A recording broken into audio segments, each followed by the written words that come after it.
Hey, good morning. Good morning. Ashy Square Low, family. Happy Square Low. Good morning. We are at the pre-show, California Task Force Reparations building. So what's up, man? What's up? All Good right. morning. Good morning. So this is once again pre-show, so we're going to run through a couple things this morning. Probably talk about some of the key eyewitnesses that are going to happen. So I guess let's get into it. Should we run the promo first about Lauren Carr, or should we get into it? Let's run the promo. We'll be right back.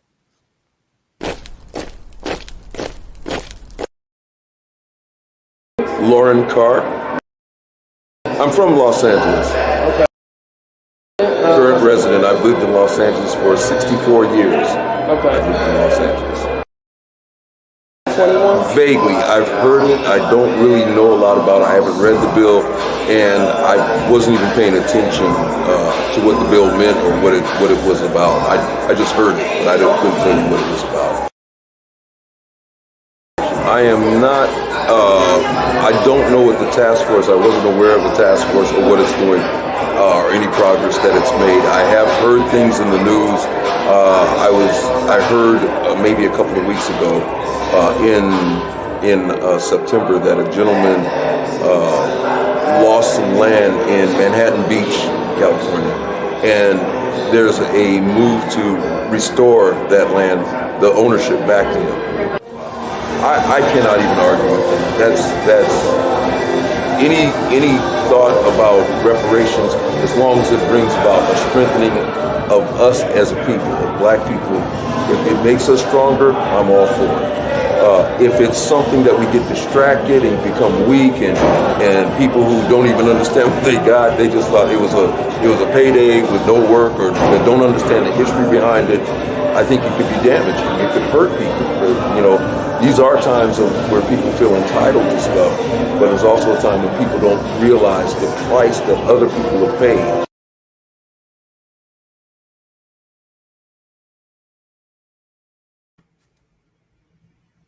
Yes, family. So yeah, I'm going to be posting that probably sometime later this week. On our platform, we let people speak their truth, and however that comes about. So yeah, so more of that is coming soon. So let's jump right into it because we got about 9 minutes before the task force is going to start. So let's see who's going to be on the first part of the. Let's bring up the. Let's see here. Where is? I know we have. Don't we have? Oh, here we go. All right, let's do it. Oh no, that's AB 30. Where is? I know we have the. Oh, here we go.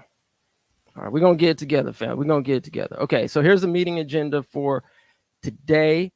And looks like the chairperson is going to welcome us at 9, public comments 9 to 10. I'm sure we're going to have some fire comments going on, action items, and then the witness panel. So let's get into the witness panel, shall we? Let's do it. So Stephen Menendian.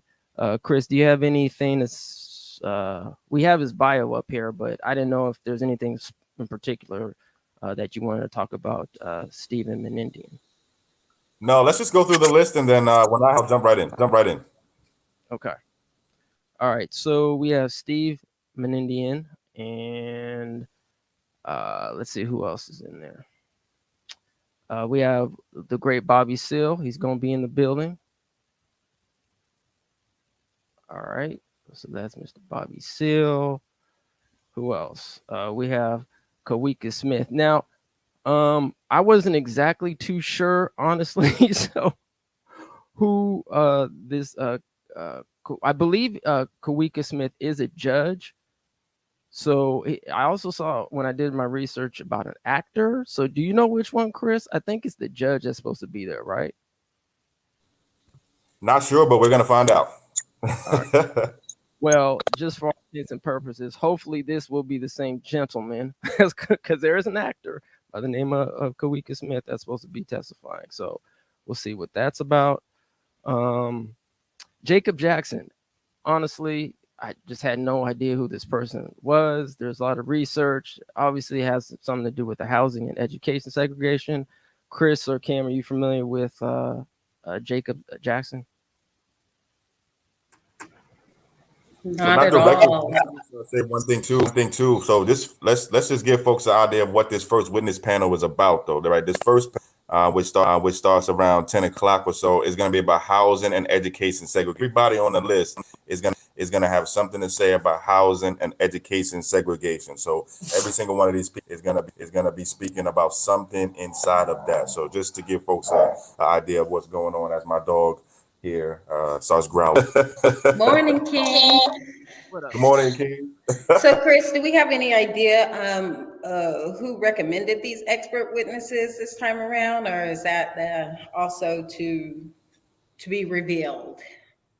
Well, these recommendations came from actual California Task Force members. So that's what we expect, and that's what until we hear different.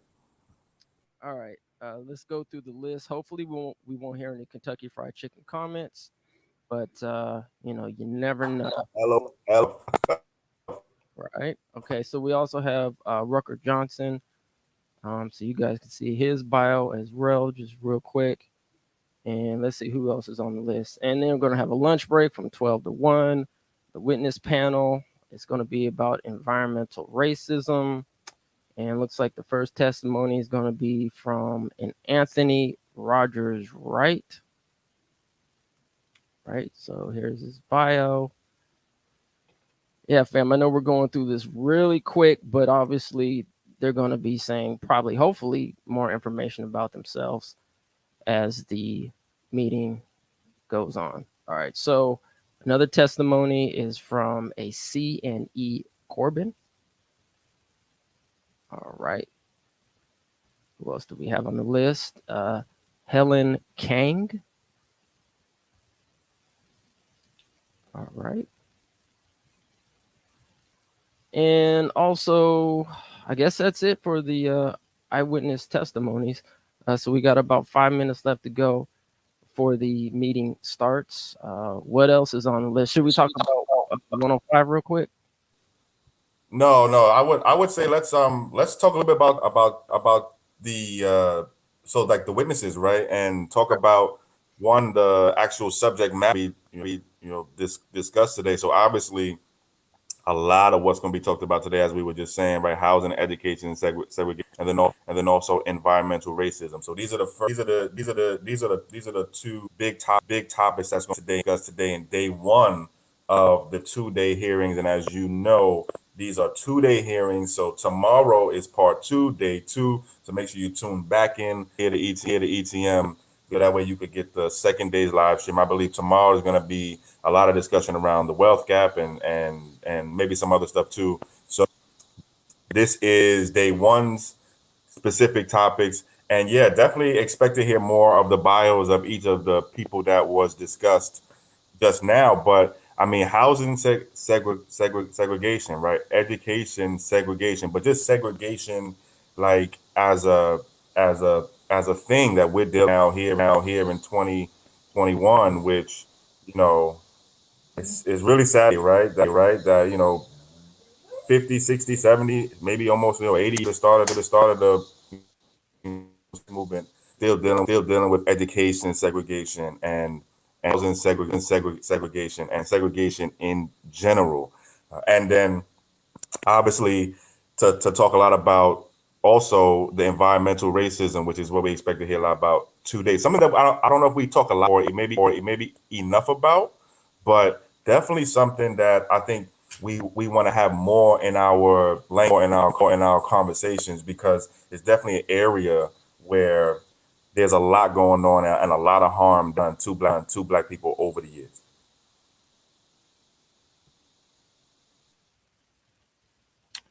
Exactly. So we got about 2 minutes in to go. But yeah, thanks, Chris, for those thoughts. But just to kind of give people kind of an idea of what is going on with real quick with AB 105 is everybody, or hopefully everybody knows that for those who are following, AB 105 did get vetoed by the governor, but we might actually touch on this topic a little later, maybe in another show, just to really hone in on AB 105. So that's it, man. Oh, I'm sorry, go ahead, bro. Yeah. No, I was gonna say it's probably better to talk about that at like a big show. That way we give it the time that it needs. So definitely feel free to hit us up about that, and we have statements on our social media right now too. But let's deal with that in this proper time. The only other thing I want to say though is there is at 2 o'clock there discussion of as you can see on the agenda. It says community of eligibility or community of interest. That's at 2 o'clock. And so that's where we expect to hear some comment from the members of the task force about who this effort is about, right? Who is the community of eligibility that's going to be focused on here? And obviously we had a lot to say about that as an organization, CJEC, that is so, it's a first discussion around this, right? Just to gauge the ideas, the thoughts of the task force. We don't expect any action, today around that, but just know that's all part of the discussion today around 2 o'clock. And we actually did send in some ideas about what we think the answers to those questions are. And so all of the tasks have that. But just keep in mind that is also going to be discussed today as it hits 9 o'clock right now. Right. Yeah. Thanks for that, brother. Yeah, that's going to be powerful. So let's get the show on the road, and we'll see you in the chat box. All right, y'all.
Today is Tuesday, October 12th, 2021, and the time is 9:03. The AB 3121 Task Force meeting is now called to order. Good morning, my name is Camila Moore, and I am the chair of the task force. Before we begin, let us have the staff to do a roll call for attendance and establish whether we have a quorum. Ms. Johnson, please cue Ms. Belton, who will call the roll call vote. Yes. Deputy Attorney General Belton, please call the roll and advise the chairman whether a quorum is present. Thank you, Chair Moore and Parliamentarian Johnson. We will now go in order and ask that the members indicate their presence. Chair Moore? Present. Vice Chair Dr. Brown? Here. Senator Stephen Bradford? Here. Dr. Cheryl Grills? Present. Lisa Holder? Here. Assemblymember Reginald Jones Sawyer? Dr. Javon Scott Lewis? Present. John Tamaki?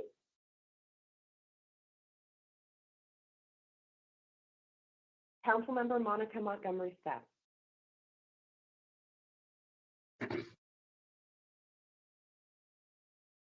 There are 9 members of the task force, and the number needed for quorum is 5. Madam Chair, there are 7 members of the task force present. A quorum has been established. Thank you, Ms. Belton. Members of the task force and members of the public, welcome to the 4th meeting of the Historic California Reparations Task Force. As a reminder, the scope and powers of the task force are predicated on AB 3121, a legislative bill authored by California Secretary of State Shirley Weber and signed into passage by California Governor Gavin Newsom in September 2020. The law requires the 9-member task force to examine slavery that existed in the United States, discrimination in public and private sectors against those who were enslaved and their descendants, and the lingering negative effects of the institution of slavery. The law requires the task force recommend how California will issue a formal apology, how to eliminate discrimination in existing state laws, and how to establish new programs, policies, or projects to address the group's findings. The task force will also determine how any potential compensation should be calculated and who would be eligible, as well as additional forms of rehabilitation or restitution. In September, the task force held its first substantive hearing where we discussed the transatlantic slave trade, the institution of slavery, and the impetus and implications of the Great Migrations. And we had people testify like Isabel Wilkerson, John A. Powell, and Douglas Blackman. Today and tomorrow, the task force will begin to discuss contemporary harms against Black Americans in housing and education segregation, environmental racism, racism in banking, tax, and labor, and the racial wealth gap. From a review of the agenda, you can see that it is a full agenda. So to ensure that we complete it during the time allocated, we will need to make sure that we follow the timeline established. At this time, it is 9:06, and we will move to agenda item number 2, which is public comment, and we will end at 10:06. Now I would like to cue Ms. Walton. Thank you. Good morning, everyone. My name is Aisha Martin Walton, and I am with the Department of Justice Civil Rights Enforcement section, and we are now moving to public comment. Public comment will be for 1 hour. Each individual is limited to 3 minutes for public comment. At the 3-minute mark, your microphone will be turned off and you will not be able to turn yourself back on. However, there is a public comment period again tomorrow at the same time, and there will be more public meetings in the future, and we welcome everyone to participate. You may also submit written comments at any time via email at reparationstaskforce@doj.ca.gov. To participate in public comment this morning, please use the raise hand function. You can find that button on the upper right side of the screen on the sidebar.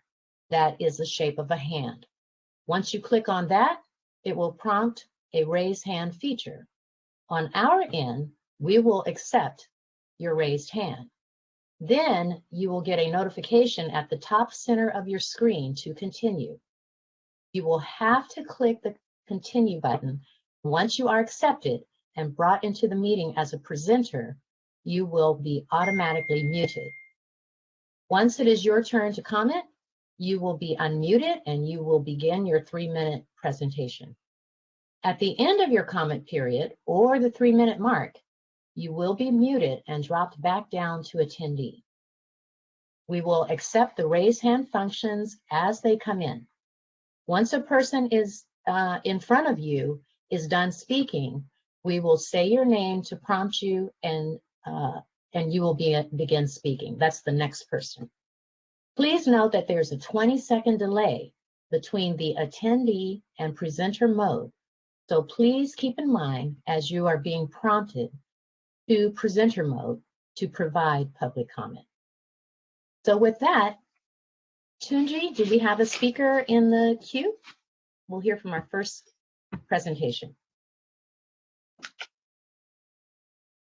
Yes, Aisha. Hello, Angela.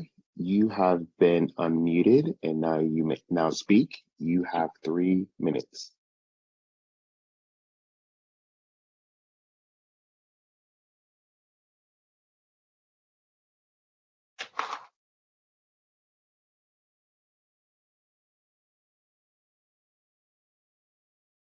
Angela, we're not able to hear you. Oh, geez. I don't know why. That's all right. There you are. Okay, thank you. Thank you for allowing me to share. In 2018, the national median income for Nigerians was roughly $64,000. For the Caribbeans, it was $53,800. For Black American descendants of U.S. chattel slavery, it was $41,000.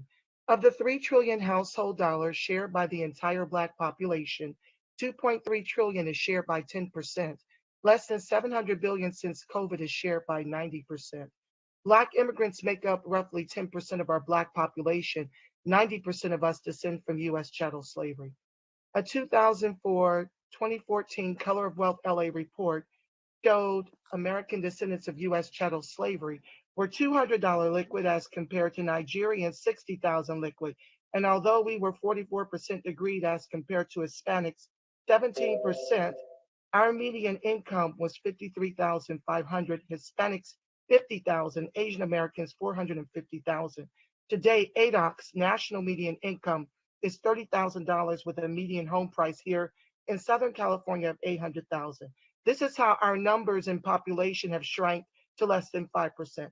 Now, given the data, who is more prone to live in a neighborhood with a preschool to prison pipeline, state-sanctioned and deputized executions, the highest rates of abortion, unemployment, underemployment, environmental racism, single-parent households, gentrification, government-sanctioned war on drugs and now poverty to fill the private prisons with more of us as slaves, immigrants or ADOCs? It is real evident as you learn the data that ADOCs who cannot benefit from CARICOM nor the repair of Africans by their colonizers are the only group that should receive cash repair in the trillions over multi-generations. It is because of our ancestors who were sold into chattel slavery that immigrants were able to flee their Holocaust to live the American dream. We are still living ours. For those of you on the call today who are ADOCs, this is not your fault. You've been legislated to the bottom of the Titanic as the anchor of this country's capitalism. I thank you for allowing me to share. Thank you. Thank you, Angela. Tunji, next speaker, please.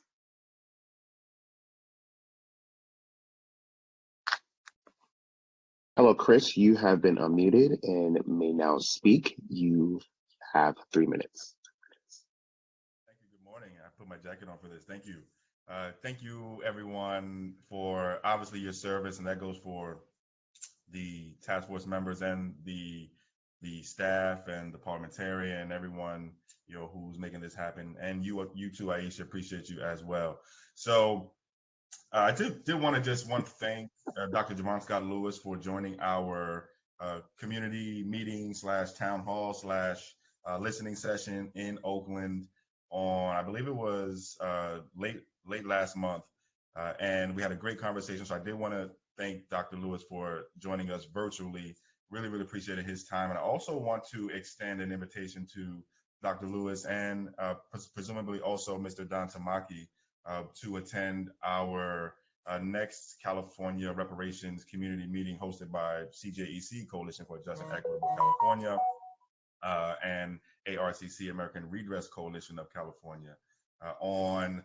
This will be on Saturday, November 6th, from 2 to 4 p.m. at the 81st Avenue Library in East Oakland, same place we did it last time. So the invitation is there to you both. I know you can only do 2 at a time, I guess, together in one place on the planet. So please join us there. We'd be more than happy to have you. And then also I want to give a shout out to Kim and Umoya from our ETM Media Squad, who are live streaming this right now on YouTube. Big shout out to the YouTube chat and the YouTube stream. I'm moderating. Thank you, and have a great meeting. Thank you, Chris. Tunji, next speaker, please. Hello, Ajiro. You have been unmuted and may now speak. You have 3 minutes.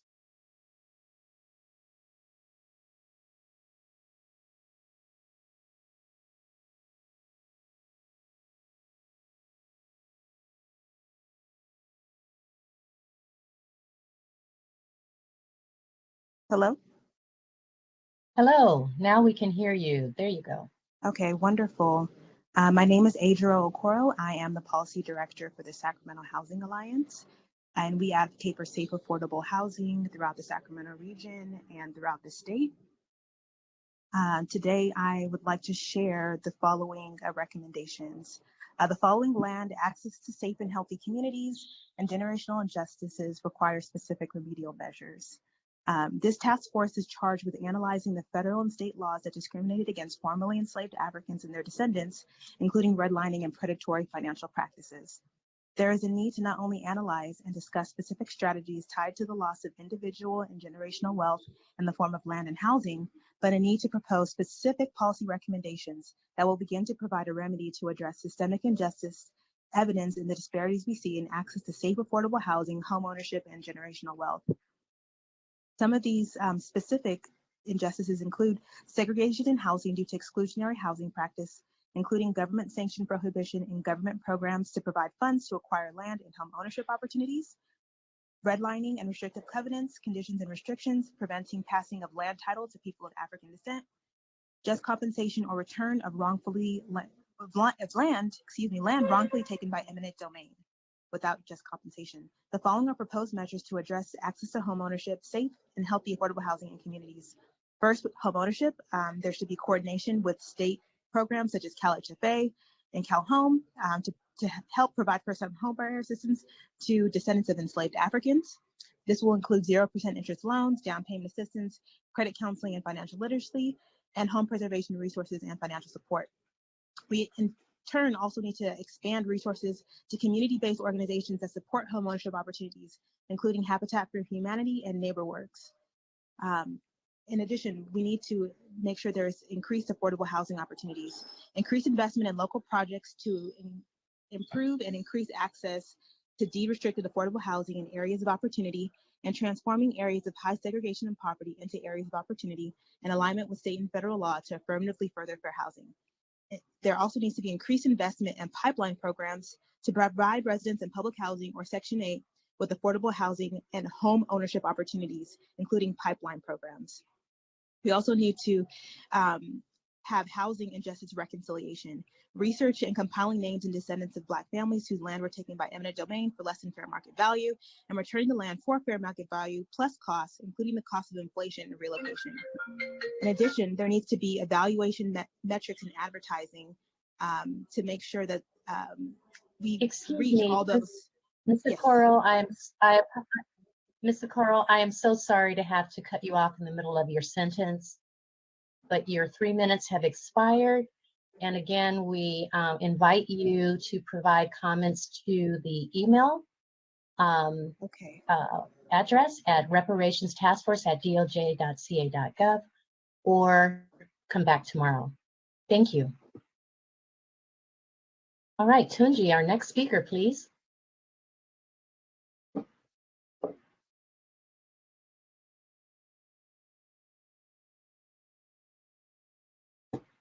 Aisha, we are Waiting on a participant now.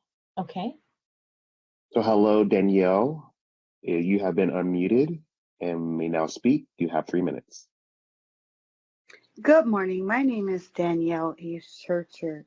I am the descendant of Hubert Eves, a original Compton resident back in the early 30s and 40s, who relocated to Minnesota after various tyrannies that happened in California.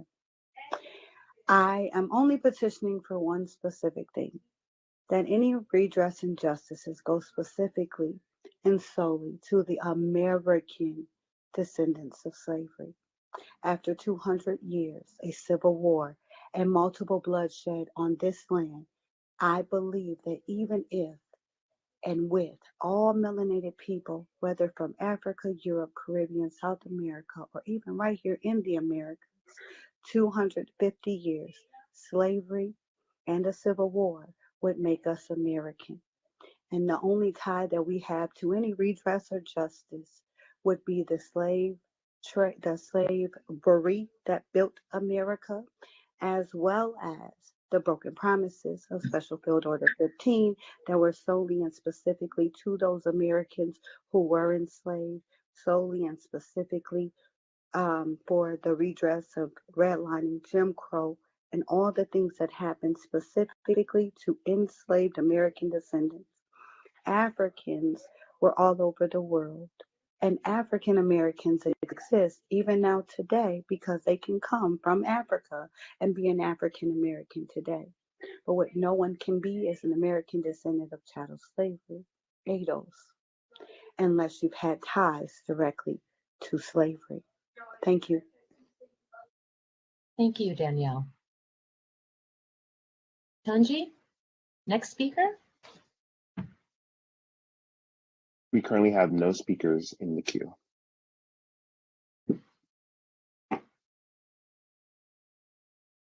Madam Chair, how do you wish to proceed?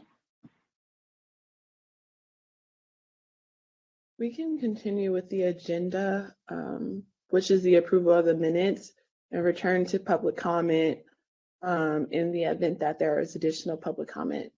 And we'll recognize public comment until the notice time of 10:06. Sounds good. Very good. Thank you. Okay, so now the next item on the agenda is the approval of the minutes. The minutes from the September 23 and 24 task force meeting were sent to you with the materials, and you have had a chance to review them. Are there any questions, comments, or corrections regarding the minute?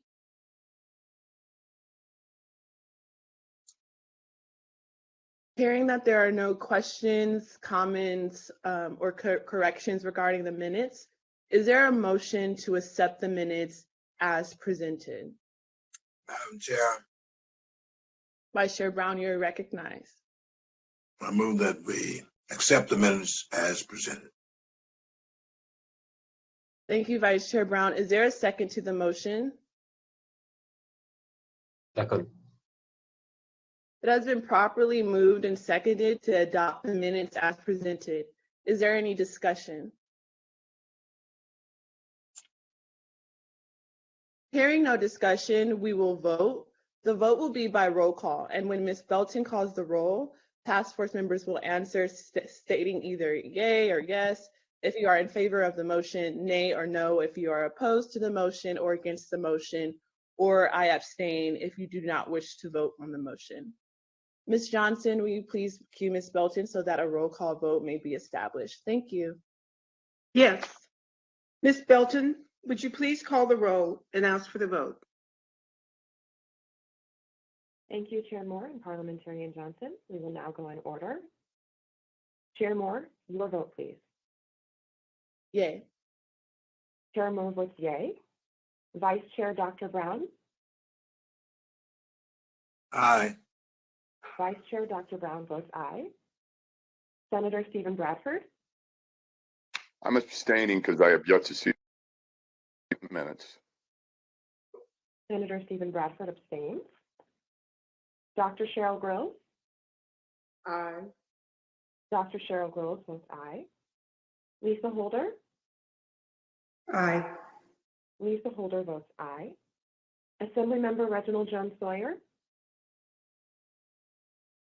Dr. Javon Scott Lewis. Aye. Dr. Javon Scott Lewis votes aye. Don Tamaki. I'm sorry, I didn't hear you. Needs to unmute. Aye. Don Tamaki votes aye. Thank you. Councilmember Monica Montgomery Speck.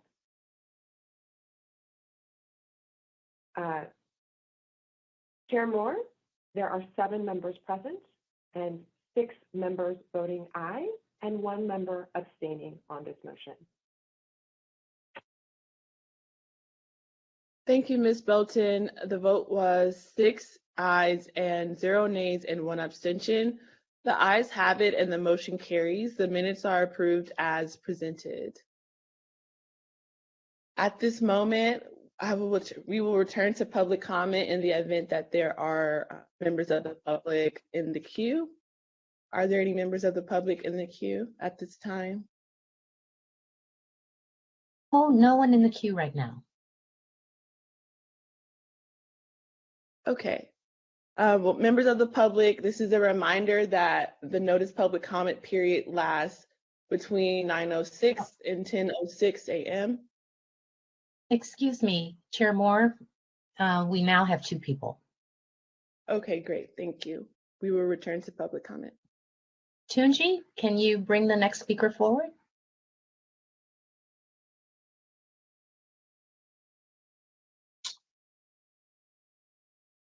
Hello, Kevin. You have been muted and may now speak. You have 3 minutes. Hi, first of all, I wanted to thank this commission with all my heart. I believe that what you're doing is historic in the arc of human history.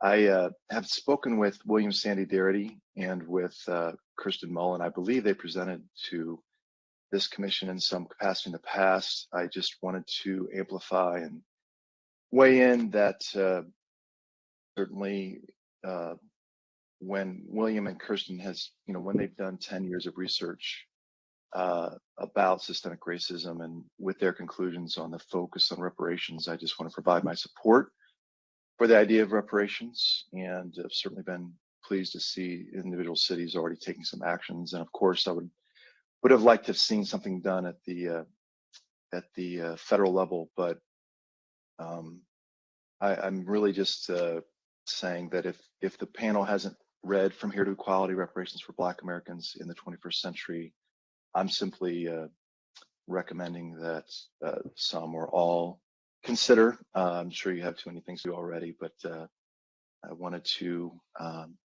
say that that seemed like 10 years of research seems like something that could be a good resource for you. So, and then lastly, if there's something that I could do at my company or I work at Salesforce and Tableau, we have a racial equity hub where we share data to try to solve for systemic racism. If there's something that I could do to share some of the data that you have available, would be excited to do that. Tableau has a very large platform, and we would love to amplify any excellent data that you have, any references and resources that Salesforce, Tableau, MuleSoft could bring to bear. We would love to help this cause. So thank you very much. Thank you. Thank you so much, Kevin. All right, Tunji, I believe we have one more speaker. Yes. Hello, Frank. You have been unmuted and may now speak. You have 3 minutes.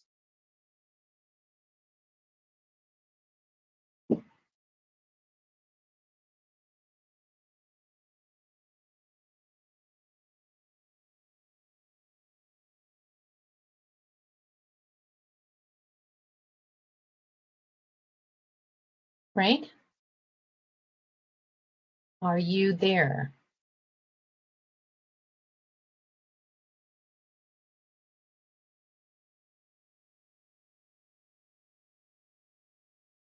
Tunji, Frank is not visible, nor can we hear him. Okay, we can come back to Frank. Okay. Is there anyone else in the queue at this time? Yes. Hello, Fernando. You have been unmuted and may now speak. You have 3 minutes. Good morning. Am I being heard? Yes. Good morning, and thank you so much for this opportunity. It is such an honor to address this panel and the important work that you're doing. We had submitted comments at the last meeting, and I just wanted to reiterate Earth Justice's support of the work that you're doing here. My name is Fernando Gaitan. I'm a senior attorney with Earth Justice, an environmental law firm located here in California and throughout the country. This task force has already begun the important undertaking of gathering evidentiary documentation of the institution of slavery and that exists in the U.S. and its colonies. As Earth Justice attorneys, every day we have the privilege of representing and working in partnership with leaders fighting for racial and environmental justice in our communities. We applaud this committee for the holistic approach that is taking to addressing the legacy of racism and slavery in California and beyond, and in doing so, looking into its impact on environmental racism.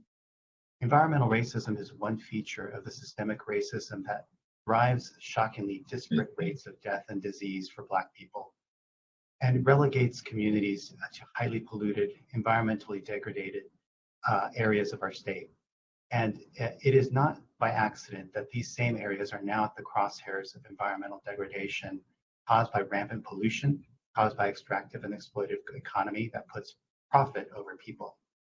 Today, we are learning about the terrible and horrific oil spills spoiling our beaches and along our coast.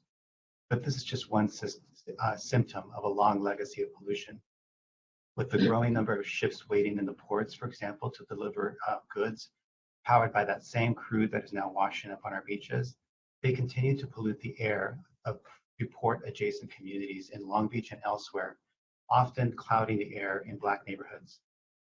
We know that in addition to that fight, Black communities are also resisting other compounding injustices that stem from chattel slavery and its legacy, racist policy, racist policing, and court. Fernando, I'm so sorry to have to cut you off in the middle of your statement, but your 3 minutes have expired. Thank you so much. Tunji, are there any more speakers? Yes, Aisha. Hello, Frank. We'll try again. You have been unmuted and may now speak. You have 3 minutes.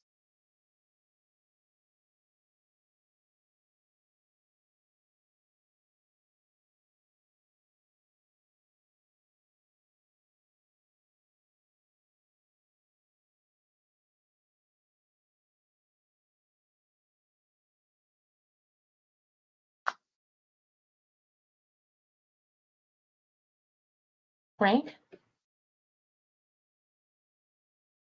Are you there?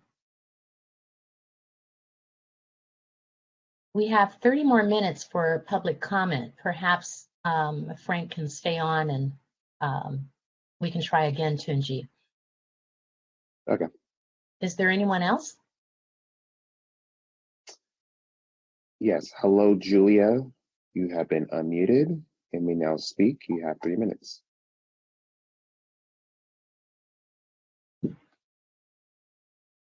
Wonderful job that you are doing on the task force, and we will continue to report on just that. And that was one of the things I did want to bring to your attention is oftentimes Black media is left out of this discussion when it's the most important aspect when we're talking about communicating to the masses.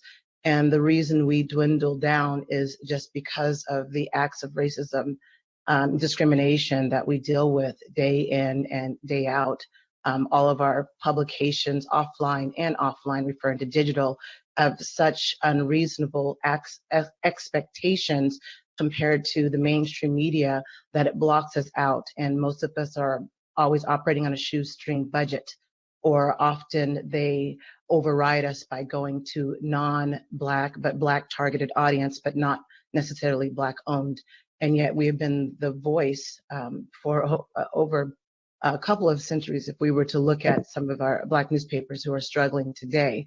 And it doesn't quite make sense for it to be such a struggle, but if we look at who is in charge of even our broadcast channels, how difficult it is. Unless you are a millionaire like Byron Allen, it's very difficult even for we as a network when we were trying to get access just for a broadcast channel. And the number of licensings that they put out is just a couple. And it's only the select few that are able to get access to that. Digital marketing, same thing with Black media, same thing with our Black newspapers who are disenfranchised and often have to take the crumbs. And so we do hope that you consider Black media also in the forefront, who will continue to be your voice, who will continue to put the word out there. And again, I want to thank you for the wonderful job that you all continue to do. Thank you. Thank you, Julia. Tunji, do we have anyone else that is ready to speak? Yes. Hello, Faye. You have been unmuted and may now speak. You have 3 minutes.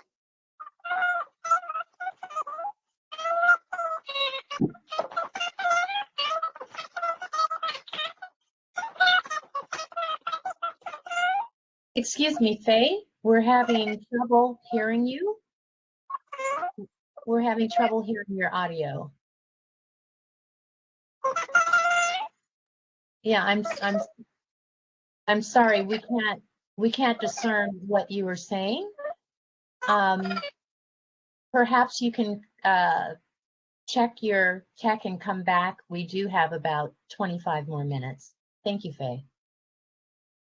Tunji, do we have a minute? Yes, moving on, we will move to our next commenter. Hello, Kash. You have been unmuted and may now speak. You have 3 minutes. How y'all doing? Big hug to the panel and a deep bow to Mr. Tamaki. I wanted to say, I mentioned earlier in this same task force that to me, reparations, and for people in my generation I've been having conversations with, that it's a yes and not an either or. I just want to make sure that that's kept at the forefront of this conversation. We need to be able to check boxes for everything that we feel applies. As I mentioned earlier, 800 credit score reset, hashtag 40 acres in a Tesla, 160 acres, what have you. But again, to me, I only stick to land and cash payments. And specifically for today, I wanted to submit 2 things that I spoke about earlier in a bit more detail.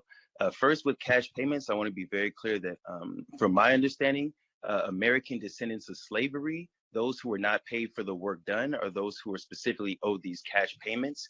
Direct cash payments, by the way, we're not really with trusts. We'd like it to go into our specific bank accounts. I wanted to mention Evanston, Illinois, and I wanted to mention Oregon. In Evanston, they are paying this reparation, albeit only $10 million, from the bigger piggy bank of just marijuana tax alone.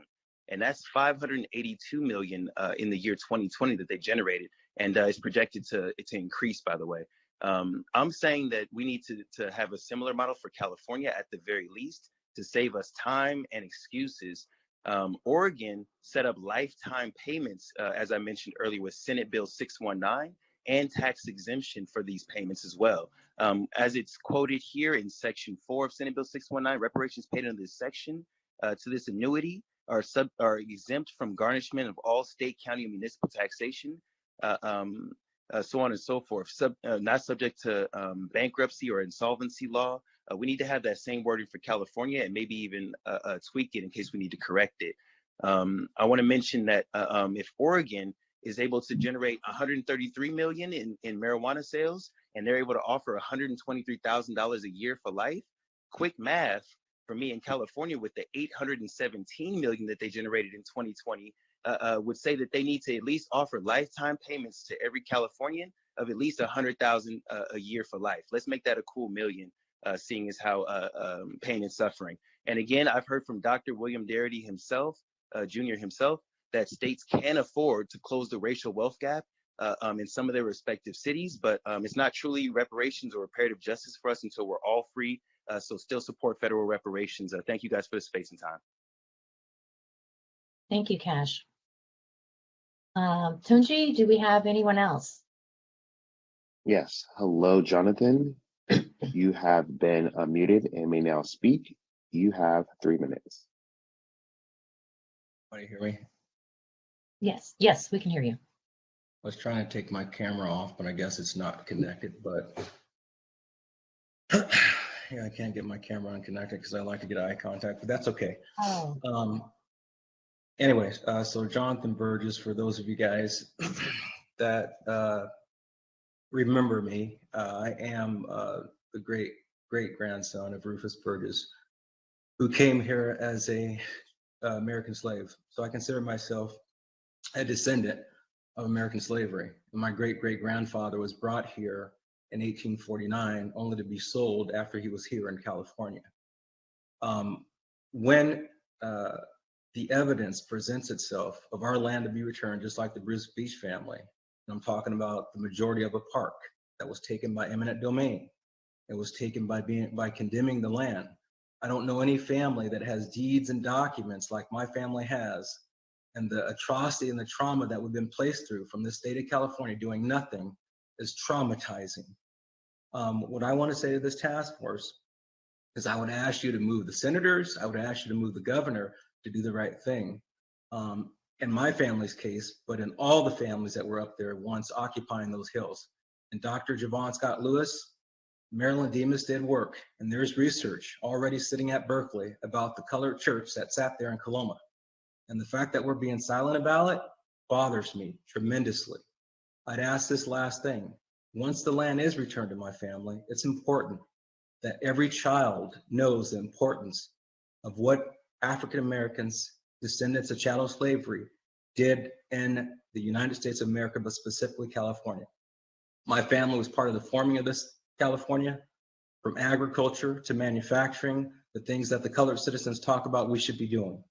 And when you look at government contracts today, we don't rank in manufacturing, we don't rank in the sourcing and agriculture that the state of California is buying, and we don't rank in STEM.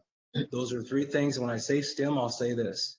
I would ask that this council look at the African American Gold Rush Association.org, which is my nonprofit, to educate the fourth graders that have been misled for the last over 60 years since that park has been developed.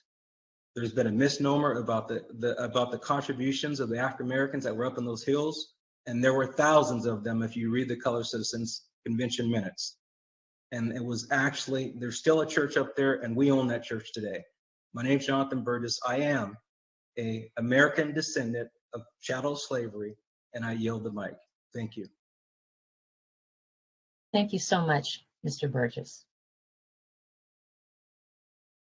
Yunji, do we have any other speakers today?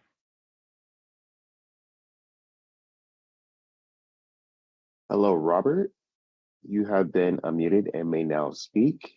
You have 3 minutes.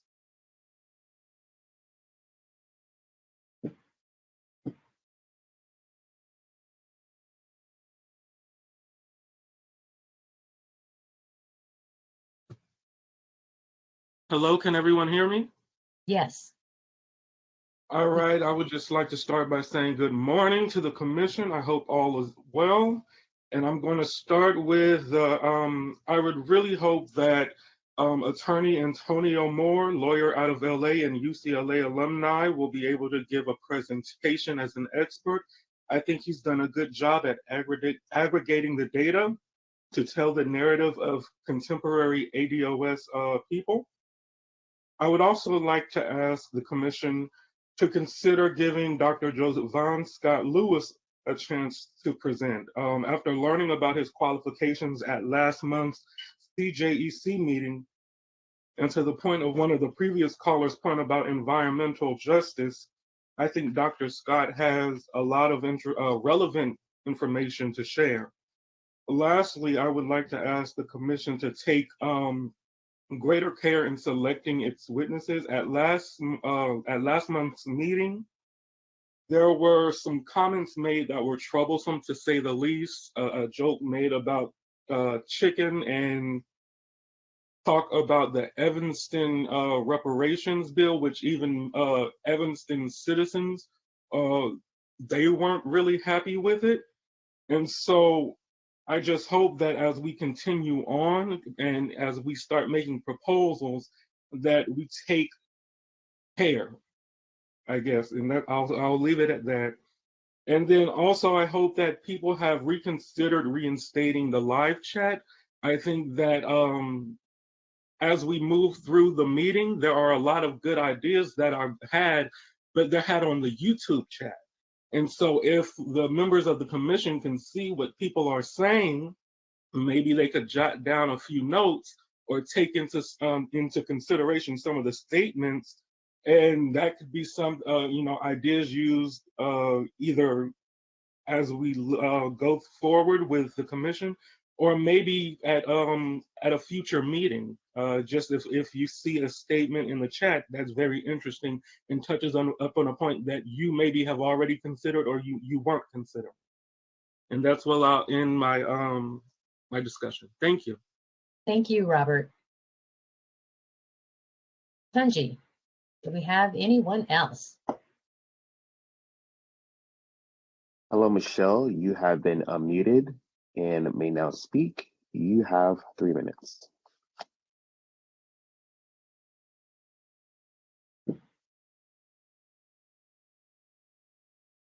Okay, everyone can hear me now. Thank you. Okay, good morning. My name is Michelle Burton. I am the Chief Strategy Officer for Community Health Councils in South Los Angeles. First, I wanted to thank Dr. Grill. Thank you so much for doing the keynote address for our 30 youth activists of color across the state of California who graduated in the last month, so appreciate your involvement. I'd like to provide a few comments this morning on gentrification and its relationship to ongoing systemic racism and the harmful impacts of neoliberal capitalism, because there continues to be an ongoing lack of empirical research in some of these on some of these topics. So in the last couple of years or few years, I've explored gentrification studies. The research is heavily focused within urban studies, hundreds of articles around crime, racism, displacement, revitalization, but these are observable activities of gentrification, and that's what's of most interest to researchers. They involve the analysis and testing of data sets that point to increases or decreases in Black and white home ownership in given communities or crime patterns based on police reports and arrests. Empirical evidence is lacking, a common limitation reported by numerous researchers. So I say this to implore this group to use the power that you've been invested with to even demand or look at, maybe launching some empirical research related, to the work that you're going to be doing over the course of the next year. Of the empirical research available, the emphasis remains on the feelings or experiences of displacement and racism, which are, important. There's a strong connection historically in the patterns of gentrification, colonialism, imperialism, and revanchism. And these are impressively omitted from many scholarly discussions that have reduced gentrification to an isolated event, relevant only to patterns of human movement or the economics of investment. There is an element of anthropology involved, and anthropologists have provided support and research and should be included in this conversation around the relevance of gentrification, social justice, and the production of space as it relates to the topics that you'll be discussing in the next couple of days. So again, I just want to thank you all and hope you get used to hearing my voice because I'm a big fan and I follow the task force. I get super excited when I see the next meeting is coming, and just want to underscore some of the colleagues who spoke earlier about leveraging the opportunity to get the word out. I would love to see this on the global stage and have the world watching this process because it is a truly historical moment. So again, thank you for your commitment and efforts, and I look forward to paying attention and listening to what you all are doing and looking for opportunities to support your work. Thank you. Thank you so much, Michelle. Tunji, do we have another speaker? Yes. Hello, Amaru. You have been unmuted and may now speak. You have 3 minutes. Hello, yes, this is Amaru. Thank you for allowing me to speak. I want to say thank you to the great task force of California is getting this job done. I hope you guys can hear me well. I'm on the road. Yes, we can hear you. Great. My GPS is going off, but real quick, I just want to make a short and sweet point. I'm a board member of the NCEEJ.org. It's based in California, but I'm also a Southern guy. I want to plead with the board because they're about to make a very, very important decision, and that's identifying who the group that is owed the debt to.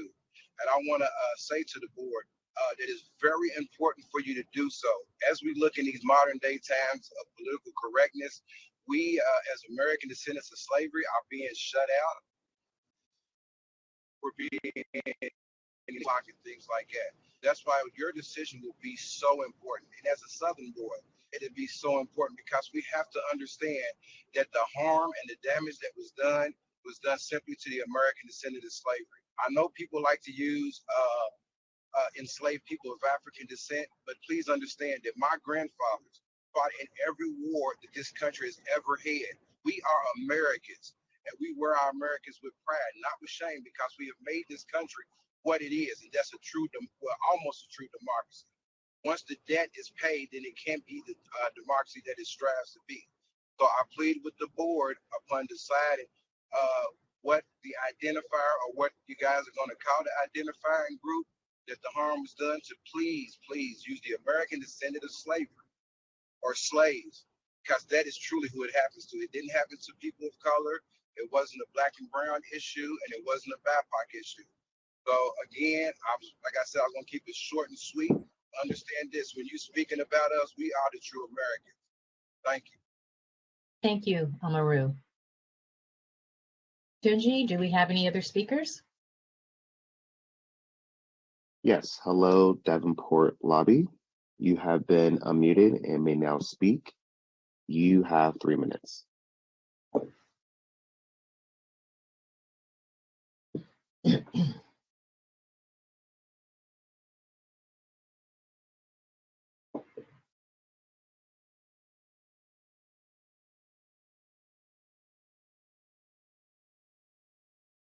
Davenport, are you there?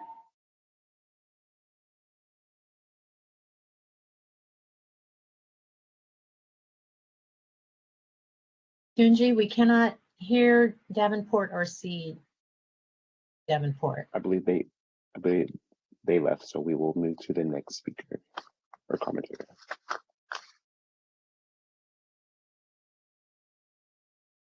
Hello, Russia.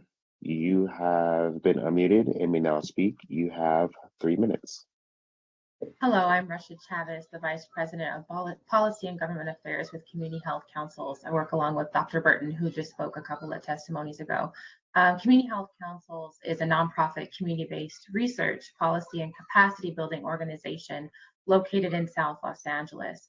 As an organization that focuses on developing people power, we would like to thank you all for all of your work and offer our support to help implement the community engagement strategy that you've been discussing, which is proposed to be led by the UCLA Ralph Bunche Center. As you continue to flesh out that specific strategy, we request your continued transparency so that the community organizations like Community Health Councils can activate our resources to ensure that the hard-to-reach Black communities can weigh in on this statewide discussion. Thank you and have a good day. Thank you so much, Russia, for your comments. Tunji, do we have any other speakers waiting in the queue? Yes. Next, hello, Ernest. You have been unmuted and may now speak. You have 3 minutes. Can you guys hear? Ernest, I think we just lost you. Can you hear me? Yes, there you are. All right. Okay, great. Good morning to the task force members of California. My name is Ernest Russell, and I am a treasurer of the Freedmen Agenda League of Michigan, which is a reparationist organization located in Michigan. I do want to commend the task force for the efforts that you guys are taking as it relates to reparations. And I also want to state that, I would like to encourage you guys to remain bold in the face of change. And I would say that as you guys have further discussions, relating to the topic of reparations, I would like to ask or request that you guys further discuss the conversation of delineation. I believe that from the standpoint of disaggregation and delineation, it's important that when we assess the disparities that impact Black Americans who descend from slavery, that we look at it through a specific lens, because there is a specific timeline that occurred in America that a specific group of people had to suffer, and that includes the horrors of slavery and Jim Crow and what followed that.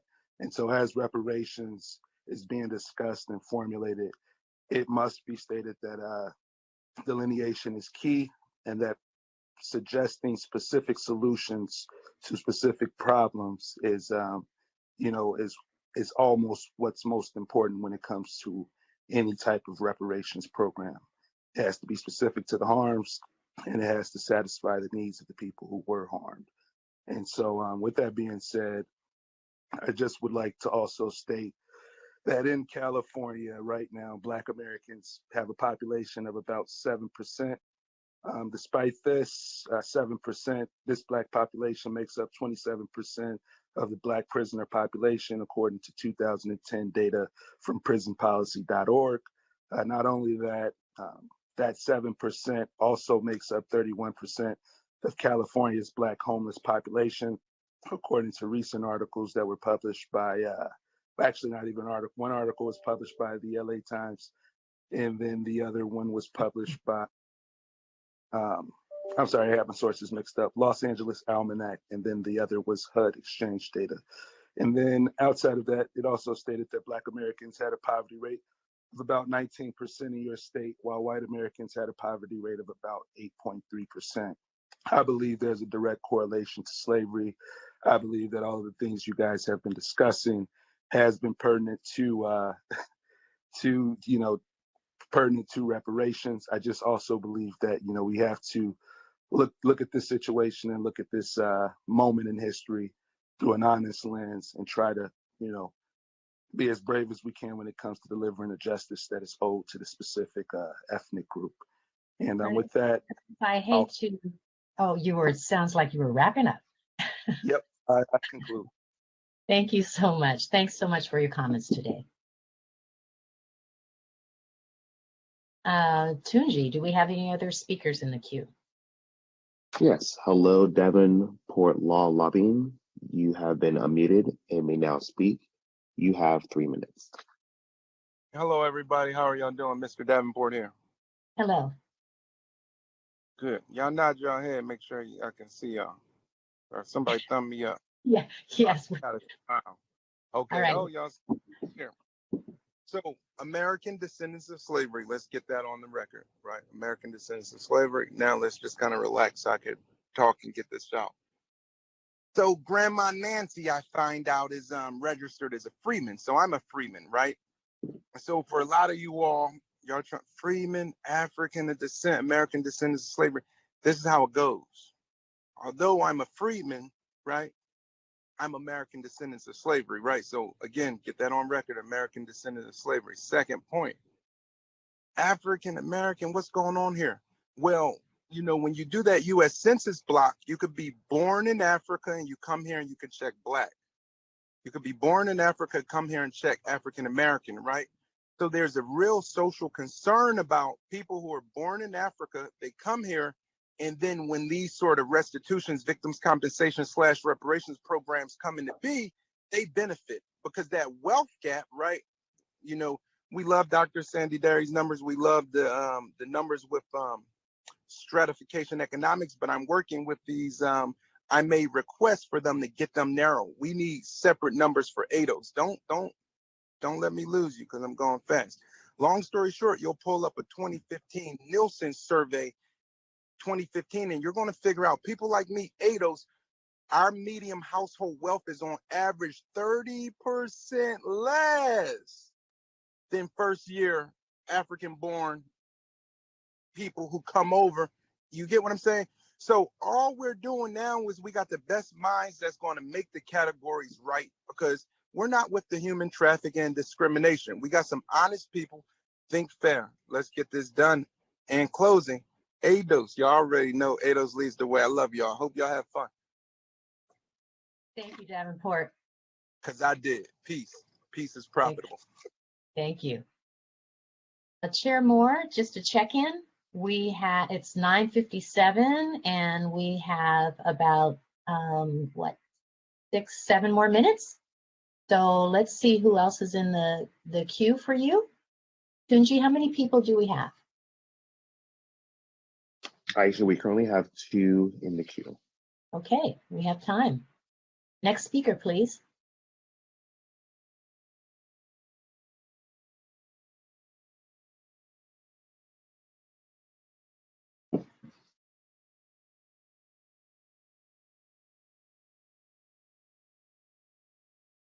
Tunji, you can call the next speaker forward, please. Hello, Jackie. You have been unmuted and may now speak. You have 3 minutes. Hi, can you hear me? Yes, we can hear you, Jackie. Hi, good morning, everyone. Okay, I have 3 minutes. Okay, I'm Jackie Winter, a real estate agent in California. Within the context of this statement, you'll hear me say ADOS, ADOS. That's the acronym for American Descendants of Slavery, for whom I'm an ally. Paul Revere Williams, one of the most celebrated architects California has ever produced, wrote, "Today I sketched the preliminary plans for a large country house, which will be erected in one of the most beautiful residential districts in the world. Sometimes I have dreamt of living there. I could afford such a home. But this evening I returned to my own small, inexpensive home in a comparatively undesirable section of Los Angeles. Dreams cannot alter facts. I know. I must always live in that locality or in another one like it because I'm a Negro." This is an essay, I Am a Negro, published in American Magazine in July of 1937. The National Housing Act of 1934, in which the FHA commissioned the Homeowners Loan Corporation to survey neighborhoods, ranked them from A to D and colored code each of them. The A-rated neighborhood was coded green, a D was coded red, which meant least desirable. This is redlining, a practice that paralleled the act of restrictive land covenants and used as a legal weapon, blocked ADOs from living in green-coded area or an FHA-backed loan in a red area. In 1902, a California federal court hearing allowed individuals to discriminate contractually, therefore laying the groundwork for racially restrictive land covenants. Their first racially restrictive land covenants, which blocked ADOs and other non-white people from developments or specific property. Clauses were added to deeds, which specified who could and could not live in certain white neighborhoods. Heavily solicited by realty boards, California cities such as LA and San Francisco denied insuring home loans for ADOs, therefore robbing them of generational wealth. The National Association of Realtors President Charlie Oppler used a formal apology for the association's past policies that contributed to segregation and racial inequality in America. I quote, "We can't go back to fix the mistakes of the past, but we can look at this problem squarely in the eye, and on behalf of our industry, we can say what realtors did was shameful and we are sorry. Your sorry comes with a price, President Oppler, the price of generational wealth in California and across the nation, the price of eminent domain, a Jim Crow weapon still used today. Fact is, ADOS properties are underappraised by 23% based solely on their skin color. Cumulatively, that's $156 billion in lost equity, which could have financed 4 million businesses and paid for 8 million college degrees for ADOS scholars. We are demanding the subpoena of documents from the National Association of Realtors and the California Association of Realtors regarding the information they have hidden for decades on California's racially restrictive covenants, contracts that placed in hidden deeds of properties and developments which kept out of homeownership and decades of generational wealth decimated to the likes of which we're still affected today. We are also demanding that every state include fair housing addendum in their real estate contracts to prevent real estate discrimination against Black American descendants of. Jackie, I'm so sorry to interrupt you in the middle of your sentence, but your 3 minutes has expired. We invite you to come back tomorrow at the same time or provide an email comment. I believe at this point, Tunji, we have several people in the queue and it is 10:02. Tunji, can you share with us how many people? Aisha, we currently have 4 in the queue. We have 4 in the queue. Chair Moore, it's 10:02 and we would technically have time for 1 or 2 more people. What is your pleasure? Well, one of our panelists has a hard stop, and so we're going to have to take two to get to the 10:06 mark. All So right. for those who aren't able to make public comment, please come back tomorrow. Thank you. Thank you, Chair Moore. Tunji?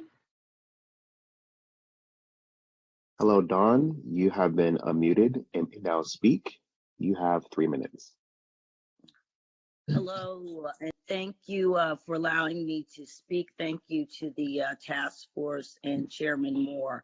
My name is Dawn Alston Page. I am a reparationist. I am also a descendant of U.S. freedmen and a descendant of U.S. chattel slavery. My call today is to just point to the history of America in its ability to adeptly enumerate the tragedies of Black Americans, yet continuously falling short of actually addressing those. Time and time again, we have seen Black pain parlayed into policies for other groups. So our call today is to ask the task force to please be specific. Delineation is a critical element of establishing our claim. We are a unique group that has suffered a specific harm, and we want to ensure that those descendants are compensated and restored. I want to also come out as a strong advocate and supporter of CJEC as an anchor to work along with the Bunch Foundation to ensure that this information is received in our communities. I would also like to pre-introduce a witness tomorrow, Mrs. Okella Trice, who is 77 years old and has lived in South Central LA since 1968. She will be calling in tomorrow, but I would also ask that the task force call her as a witness, as she has a wealth of knowledge. I want to reiterate what a caller the other day said, Mr. Cash Gaines, regarding 40 acres and a Tesla. That has a lot of connotations. It brings together the past and the future. We know that 160 acres is what we deserve. But I think that particular call gets the message across. Let's remember that 47% of California is uninhabited, and we can easily fill that requirement, that debt that's owed. And there is no need to get land without cash, so let's not forget cash payments and land must go hand in hand. And I want to just say that in closing, that strengthening Black American descendants of chattel slavery is strengthening America and strengthens California. That money will go into a boom in construction, job creation in ancillary industries, and definitely contribute directly to the economy. So Dawn, an investment in Dawn, us is an investment in Dawn, your America. time is up. I'm so sorry that your time has expired, but thank you for your comments today. The next speaker will be our very last speaker for the day. Or Chair Moore, you were about to say something? Oh, we can't hear you. You're on mute.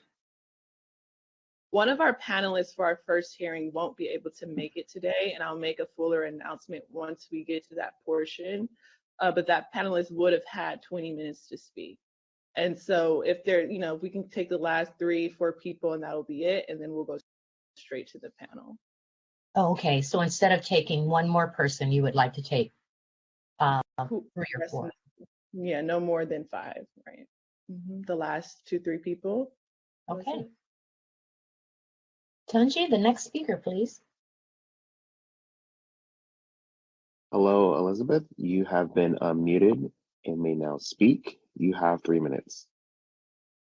Okay, I'm actually driving right now, so please forgive my inability to be seen at the moment. Can everyone hear me? Yes, we can hear you. Perfect. My name is Elizabeth Henry. Here, of course, ADOS, of course, we know American Descendants of Slavery, the group, and I just wanted to speak very briefly concerning the importance of this disaggregation and making sure that any legislation that's written for us concerning reparations is specifically for ADOS. I was privy to seeing a wealth simulation just the other day, and it showed the horrible, not only the horrible disparity between white wealth and ADOS wealth, but also how many pieces of legislation have been written that specifically kept ADOS bottom caste, that specifically came against ADOS and ADOS wealth, our ability to build wealth over the years. And that was only 13 of dozens of different pieces of legislation. So it's very important that as we go forward, we disaggregate and write ADOS specifically, American Descendants of Slavery, on any legislation that comes forth concerning reparations. Of course, there's a need for cash payments, but there's also a need for land grants, also a need for business grants, also a need for more funding for HBCUs so that we can begin to support all of the things that belong to us and the things that we've built historically, that we can begin to get those things back. So that is super important. I just wanted to press that disaggregation piece and just point out that even when it comes to the poorest white families in our country, they still have at least 20 times more wealth than ADOS families have. Our wealth, even in our poorest, sits at 0, and really the number is negative. I spoke to the presenters after the fact. The number was negative when it came to our wealth. So that's something that needs to be fixed as quickly as possible. Any emergency funding we could get, even as we start to write that legislation, would be great to save lives, because at the end of the day, that's what this wealth gap is costing us. It's costing us our lives. So I thank each and every one of you. I thank each and every one of you for listening and for allowing me to speak on this very important issue. Thank you, Elizabeth. Tunji will take the next 3 speakers. Hello, Marcus. You have been unmuted and may now speak. You have 3 minutes. Good morning, Reparations Task Force. Thank you for giving me the time to speak. My name is Marcus Champion. I'm a board member for the National Assembly of American Slavery Descendants Los Angeles, as well as a board member for the Coalition for a Just and Equitable California, also known as CJAC. And my comments will be short. I just wanted to make a request of the task force that with the conversation of eligibility coming up in soon coming task force meetings, that one of the expert witnesses that you guys bring on to talk about the clause of eligibility would be Dr. Shirley Weber, who is the author of the bill. I think that there will be lots of discussion and debate on what the clause of African Americans with the special consideration of African Americans who were descendants of persons enslaved in the United States, what that actually means. But the author of the bill, Secretary of State, Dr. Shirley Weber, could give the proper insight as to what that clause actually means. So again, thank you, task force members, for all the work you do. Appreciate you guys making sure this is done right. Everyone have a good day. Have a good day. Thank you so much, Marcus. Next speaker, please, Tunji. Hello, Central Valley Urban Institution. You have been unmuted and may now speak. You have 3 minutes. Good evening, task force members. My name is Eric Payne. I'm the executive director of the Central Valley Urban Institute based in Fresno, California. We serve several counties across the Central Valley, spanning from Kern County all the way to San Joaquin County. We represent the voices of hundreds of thousands of families here in the Central Valley, and specifically Black families. And so we look forward to further engaging with your task force on this conversation to present a case for reparations. After 250 years of slavery, 90 years of Jim Crow, and 60 years of separate but equal, 35 years of racist housing policies, now is the time for us to reckon with our compounding moral debts as a community and as a state. We are a part of a coalition of 40 Black African-American led and serving organizations across the state of California. And we look forward to learning more about this work and sharing our thoughts and ideas relative to this issue for the many Black families that we represent on the ground across the state of California. Thank you. Thank you, Eric. Thanks for your comments today. Kunji, the next speaker, please. Hello, Kim. You have been unmuted and may now speak. You have 3 minutes. Hi, can you hear me, everyone? Yes, we can hear you, Kim. Great.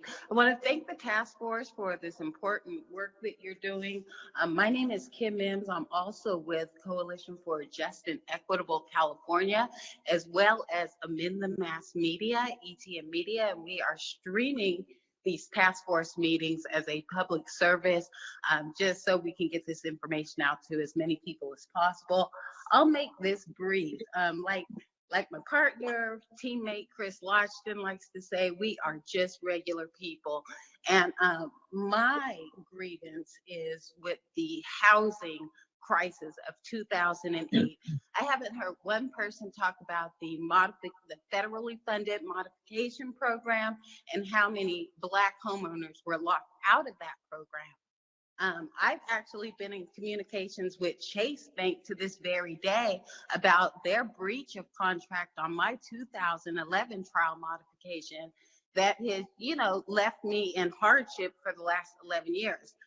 I know that the task force has subpoena power, and I would like to implore the task force to, subpoena these big banking systems that were involved in the 2008 housing crisis, bank bailout. They were giving billions of dollars to help homeowners. And, I think a lot of Black homeowners were shut out of that. Of course, when I called for the data to see what those numbers look like, Chase will not provide that information to me. So again, I implore the task force to subpoena these executive banking institutions so we can see what those numbers look like. I believe that those numbers will look similar to, the Homestead Act, the GI Bill, and all of those other federally funded housing programs that Black people were largely left out of. So again, I just implore you to heavily investigate the banking system and the 2008 housing crisis. Thank you. Thank you, Kim. Kim, with task force members, Kim was our last speaker today. For anyone else who would like to make public comments, we've reached the end of our allotted public comment time today. However, if you are not able to provide public comment, we will be taking public comments again tomorrow at the same time. And also, you are always invited to submit comments and testimony via email at reparationstaskforce@doj.ca.gov. Thank you so much, and I will now turn it back over to Chair Moore. Thank you, Ms. Martin Walton, for your assistance with the public comment period. Thank you, members of the public, for providing public comment. Now we will move to agenda item number 4, which is our first panel of the day on housing and education segregation, which will run until noon. As an announcement, I know it's highly anticipated, but Bobby Seale, who is the founding chairman of the Black Panther Party for Self-Defense, he is unable to make it with us today. In full transparency, he had some concerns about rights to publicity issues, given his stature as a public figure, and copyright issues with his testimony. And so we hope to adequately address his concerns so that he can participate in future hearings. With that, I would now like to remind each witness who is participating today that their testimony is recorded, live streamed, and will be available to the public. I will now introduce our first panelist, Dr. Stephen Menendian. Stephen Menendian is the Assistant Director and Director of Research at the Othering and Belonging Institute at the University of California, Berkeley. Mr. Menendian spearheaded the Roots of Structural Racism study, revealing the persistence of racial residential segregation and its consequences, which was published in 2021 and leads a similar project focused on the San Francisco Bay Area. Mr. Menendian will have 20 minutes to speak. Then our next speaker will be Kavika Smith. Kavika Smith grew up in Los Angeles, California. In 2019, Mr. Smith was named plaintiff in the lawsuit against the University of California for discriminatory use of the SAT and the ACT in college admissions. Mr. Smith is currently a student at Morehouse College in Atlanta, Georgia. Then we will hear from Jacob Jackson. Jacob Jackson grew up in Los Angeles and is the current Los Angeles County Youth Commissioner. And Kavika Smith and Mr. Jackson will each have 10 minutes to speak. And then we will hear from Rucker Johnson, or Dr. Rucker Johnson. Dr. Rucker Johnson is the Chancellor's Professor of Public Policy in the Goldman School of Public Policy at the University of California, Berkeley. He specializes in the economics of education, is the author of the 2019 book, Children of the Dream, Why School Integration Works. So after we hear from each witness, task force members will then have a period of 30 minutes for comments and questions. Thank you again to all of our panelists for our first panel of the day on housing and education segregation. And at this time, I will now like to turn it to Dr. Medidian. Thank you. Thank you so much to the chair and the task force. It's an honor to be here and also to follow so many insightful and important public comments, remarkable comments. I'm going to start my timer so that I do not go over time. I've confined my remarks to 20 minutes. The big test here is going to be whether the share screen function works. So let's see if it does, and I'll get right underway. If someone could just politely confirm that you can see my, great. So I was asked to speak on housing inequality, housing discrimination, and housing segregation. I'll largely confine my remarks to that. You'll have to forgive me. I was hit with a cold recently, so I may have to grab some tea or tissue during this presentation. I have 4 areas I'm going to cover, and I've organized these areas not in any sequential manner, but rather from factual based to theoretical. So the last section I think will be the most important. I'm going to also speak quickly to make sure I get through everything. The first section is on racial residential segregation, measurement and findings. The second section is on correlates and effects of racial residential segregation. I have a brief set of slides on the racial wealth gap, although I know you're going to have a section on that tomorrow, but its relationship to home ownership. I'm going to talk about the causes and phases of evolution of racial residential segregation. But just some key terms: segregation is the separation of people in any particular area. So occupational segregation could be on the basis of gender, when women are pushed into nursing and men into being physicians, or other forms of occupational segregation. There's public accommodation segregation or education segregation. I'm going to talk mostly, actually exclusively, about housing segregation. Racial segregation is the separation of people on the basis of race. Segregation can happen on any basis: caste, gender, sexual orientation, disability, ability. Racial residential segregation is the spatial separation of people in terms of residence on the basis of race. There have been, for decades, ongoing and unresolved debates about precisely how to measure these phenomena. Let me just show you three measures and some updated facts based on the 2020 census. So the first and most popular measure of segregation is called the Dissimilarity Index, and if I have time, I can explain what this means later. But as of the 2020 census, which came out on August 12th of this year, and then the formatted data came out last month, the black-white dissimilarity score is 55.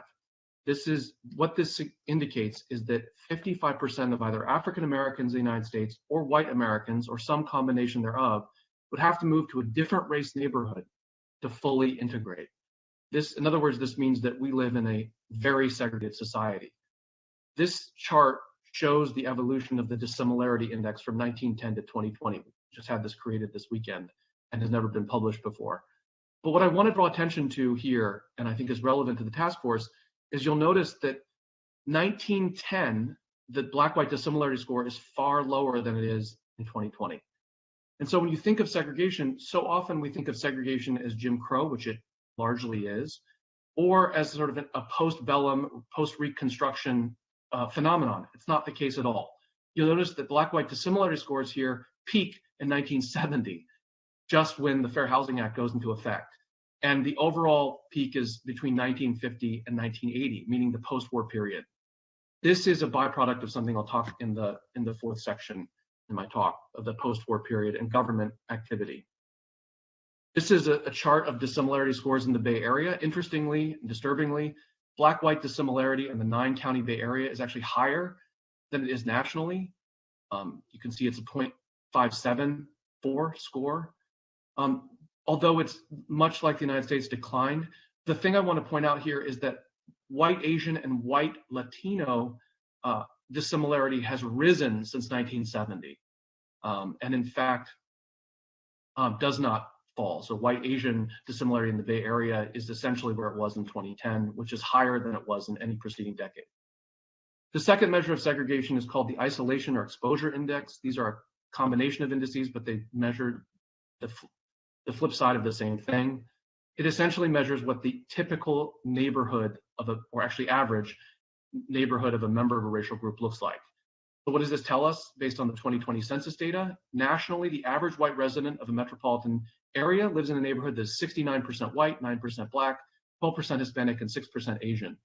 Contrast this with the average African American who lives in a neighborhood that's 41% Black, 34% white, 17% Hispanic, and 6% Asian. In other words, these are demographically different worlds.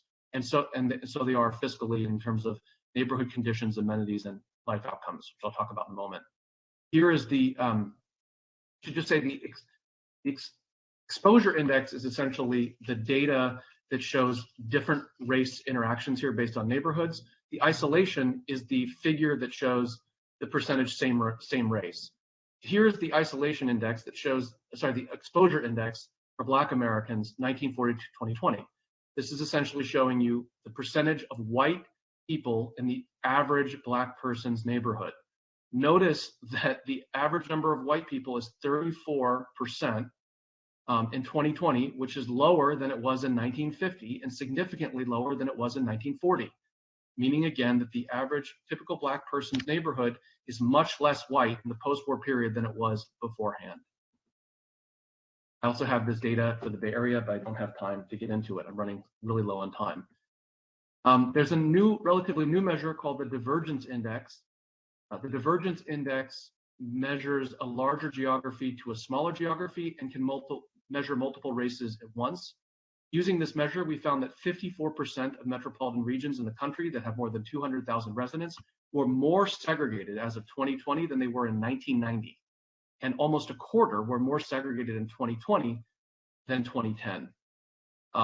In the Bay Area, I'm going to show you a chart in a moment, we found that the Bay Area was significantly more segregated in 2020 than it was in 1970. 7 of the 9 counties in the Bay Area have higher divergence scores in 2020 than in either 1980 or 1990. Only 2 counties have lower scores, Alameda and San Francisco. You can see the scores here. Here's the Bay Area divergence scores over the past 6 decades. This blue line right here is Marin, which is by far the most segregated county in the Bay Area.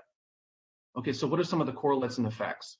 There's just a mountain of research studying either the direct effects of racial residential segregation or the correlates, primarily in the arenas of health, public health, economics, and education and environment.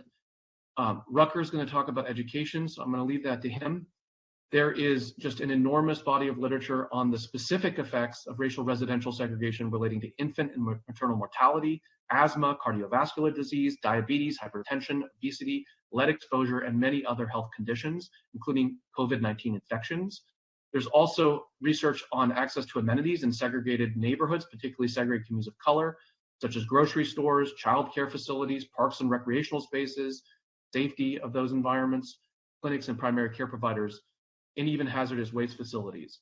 In a study a few years ago by the chair of sociology at Robert Sampson at Harvard, he claims that lead toxicity may be the major environmental pathway through which racial segregation contributes to the legacy of Black disadvantage in the United States. And there's a number of interesting studies, disturbing studies on that. This is not an abstract problem. The study that was mentioned at the top that we launched, The Roots of Structural Racism, basically looked at life outcomes and correlates across a number of different measures. We found the neighborhood poverty rates were highest in segregated communities of color, 3 times as large as poverty rates in segregated white communities.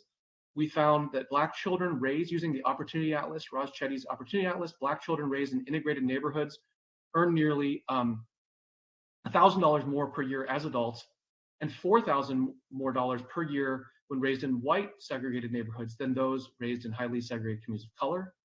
We looked at the relationship between redline neighborhoods using the Hulk maps and found that 83% of neighborhoods that were given poor ratings as D grades in the Hulk maps were highly segregated communities of color in 2010s. There's a long tail to government policy here. This is a chart, table 4 in our study, that shows specific life outcomes across these 3 types of neighborhoods: integrated neighborhoods, highly segregated communities of color, and highly segregated white communities. You can see, for example, that median household income is twice as large in highly segregated white neighborhoods as in highly segregated communities of color. Same thing for home values and so on. Even life expectancy has differences. But one of the things I just want to point out is that these are structural features, not individual, because when we look at individuals, we find that they have different outcomes based on race, depending on the environment and the structural conditions of those neighborhoods. So again, Black children growing up in white, highly segregated white neighborhoods, because he earned, as I said, $4,000 more per year as adults than Black children growing up in highly segregated communities of color. And you can study this later, I just don't have time. Part 3, just an aside on homeownership. I have myself at 9 minutes left, by the way. So here are the most recent homeownership figures by race. As of 2019, white Americans, 73% of white Americans own their own home, 58% of Asians, 47.5% of Latinos, and only 42% of Black Americans. Just as an aside on this aside, the overall racial disparity actually masks even larger generational differences. Black Americans born before 1930 only lag white Americans in terms of homeownership by 5%. But Black Americans aged 35 to 44 have actually a 33.5% disparity. So here's a line chart that shows disparities in homeownership by race. I know you have a panel tomorrow on the racial wealth gap, but I wanted to just outline in relation to housing the consequences of this homeownership gap in terms of Black wealth. So one of the callers noted the effects of the subprime mortgage crisis, which I think is quite important to wealth. For white Americans, home equity is only 43% of net worth compared to 60% for Black Americans, which means that the homeownership gap has a much larger effect on Black wealth than it does on white wealth. So 3 specific figures I'm going to show you. I'm going to show you a chart I put together specifically for this presentation. In 2016, the average Black household net worth was $138,000, while the mean white household net worth was $933,000, $934,000, a relative disparity of 7 times. And by the way, this data is from the Federal Reserve's Consumer Finance Survey, and I have 2019 data I'm going to show you in a moment. But the median difference, not the mean difference, obviously the mean difference is affected by extremely wealthy white people, but if you just look at median, the disparity is even greater. The typical white family had wealth median of $171,000, whereas the typical Black family median had only wealth of $17,000 in 2016. When you exclude housing as part of that wealth, the disparity reaches its zenith of nearly 18.5, leaving Black wealth at just $930 per family. I put this together. I was yesterday specifically for this talk, so this has never been created before to the best of my knowledge. But one of the things I wanted to share about this is look at where Black wealth was after the subprime mortgage crisis, just at $2,200 median per family. Now, the good news is it's gone up, and the good news is the disparity ratio has gone down, but notice that the absolute disparity continues to increase. So a focus on the disparity ratio actually masks significant increases in the absolute disparity.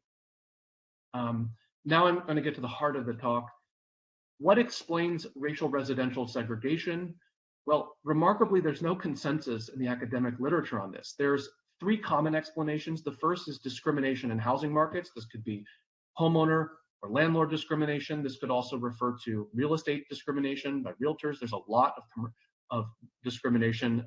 A study, the HDS studies commissioned by HUD every 10 years uncover quite a bit of discrimination, as did an interesting undercover research project by Newsday, a newspaper on Long Island, with hidden cameras that uncovered significant discrimination in steering. The second theory is divergent compositional preferences, meaning that different race people have different preferences in terms of the types of neighborhoods they want to live in. The third theory is economic differences between racial groups. That is, differences in income and accumulated wealth produce differences in terms of the types of neighborhoods that those families can buy into. Now, what's interesting is that there are theories to support each of these. There's evidence to support each of these theories, but there's also evidence that undermines each of these theories.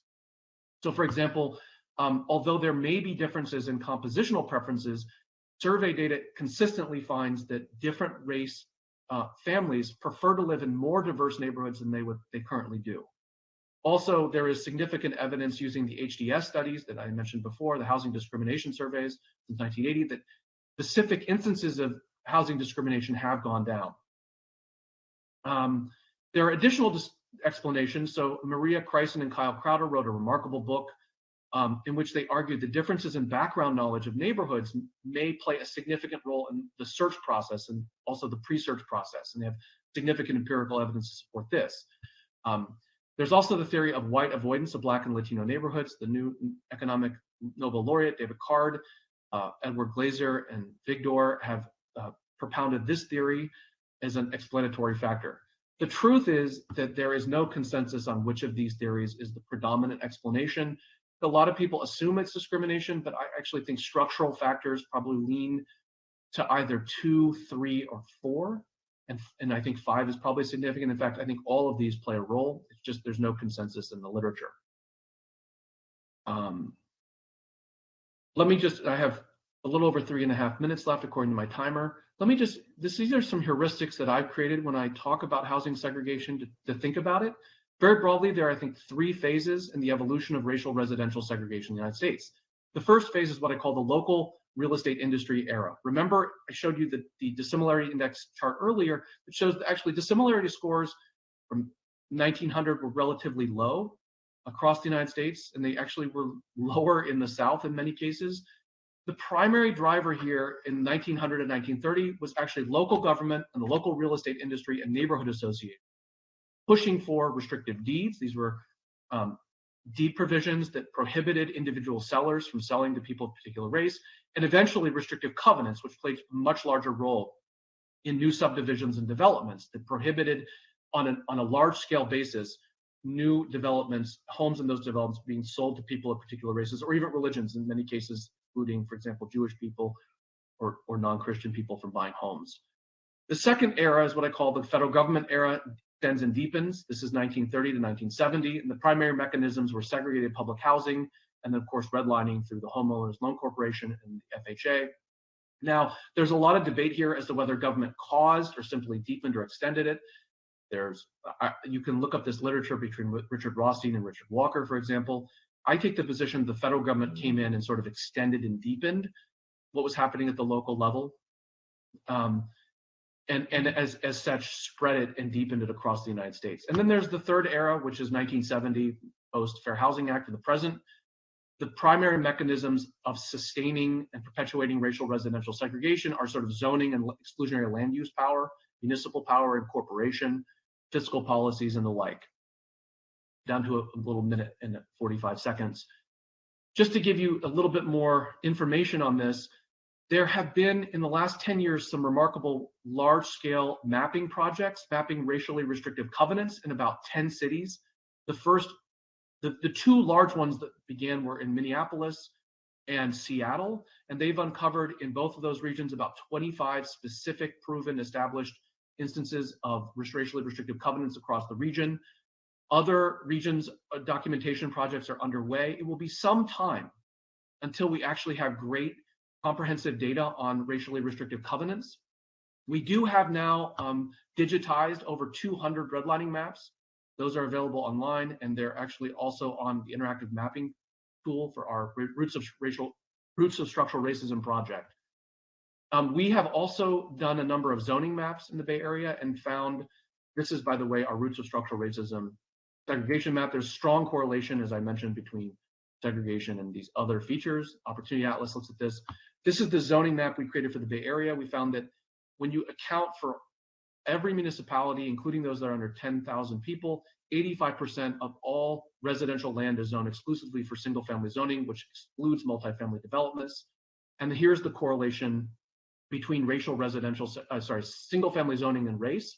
As you increase the percentage of single family zoning, you go heavily white in the Bay Area, and the percentage Black goes to 1%, and Latino collapses. So there's a strong correlation between racial residential segregation and zoning. I have 2 slides left, which I don't really have time to get into, so maybe I can address them in the Q&A on de jure and de facto. Oops. So I just have 2 slides on that. If you'd like to ask about that, I'd love to get to that. I'll stop there. Thank you. Okay, absolutely. Thank you, Dr. Menidian. Thank you for that expert testimony. We will now go to Mr. Smith, who will have 10 minutes to speak. And Mr. Smith, you may begin your personal testimony when you are ready. Thank you.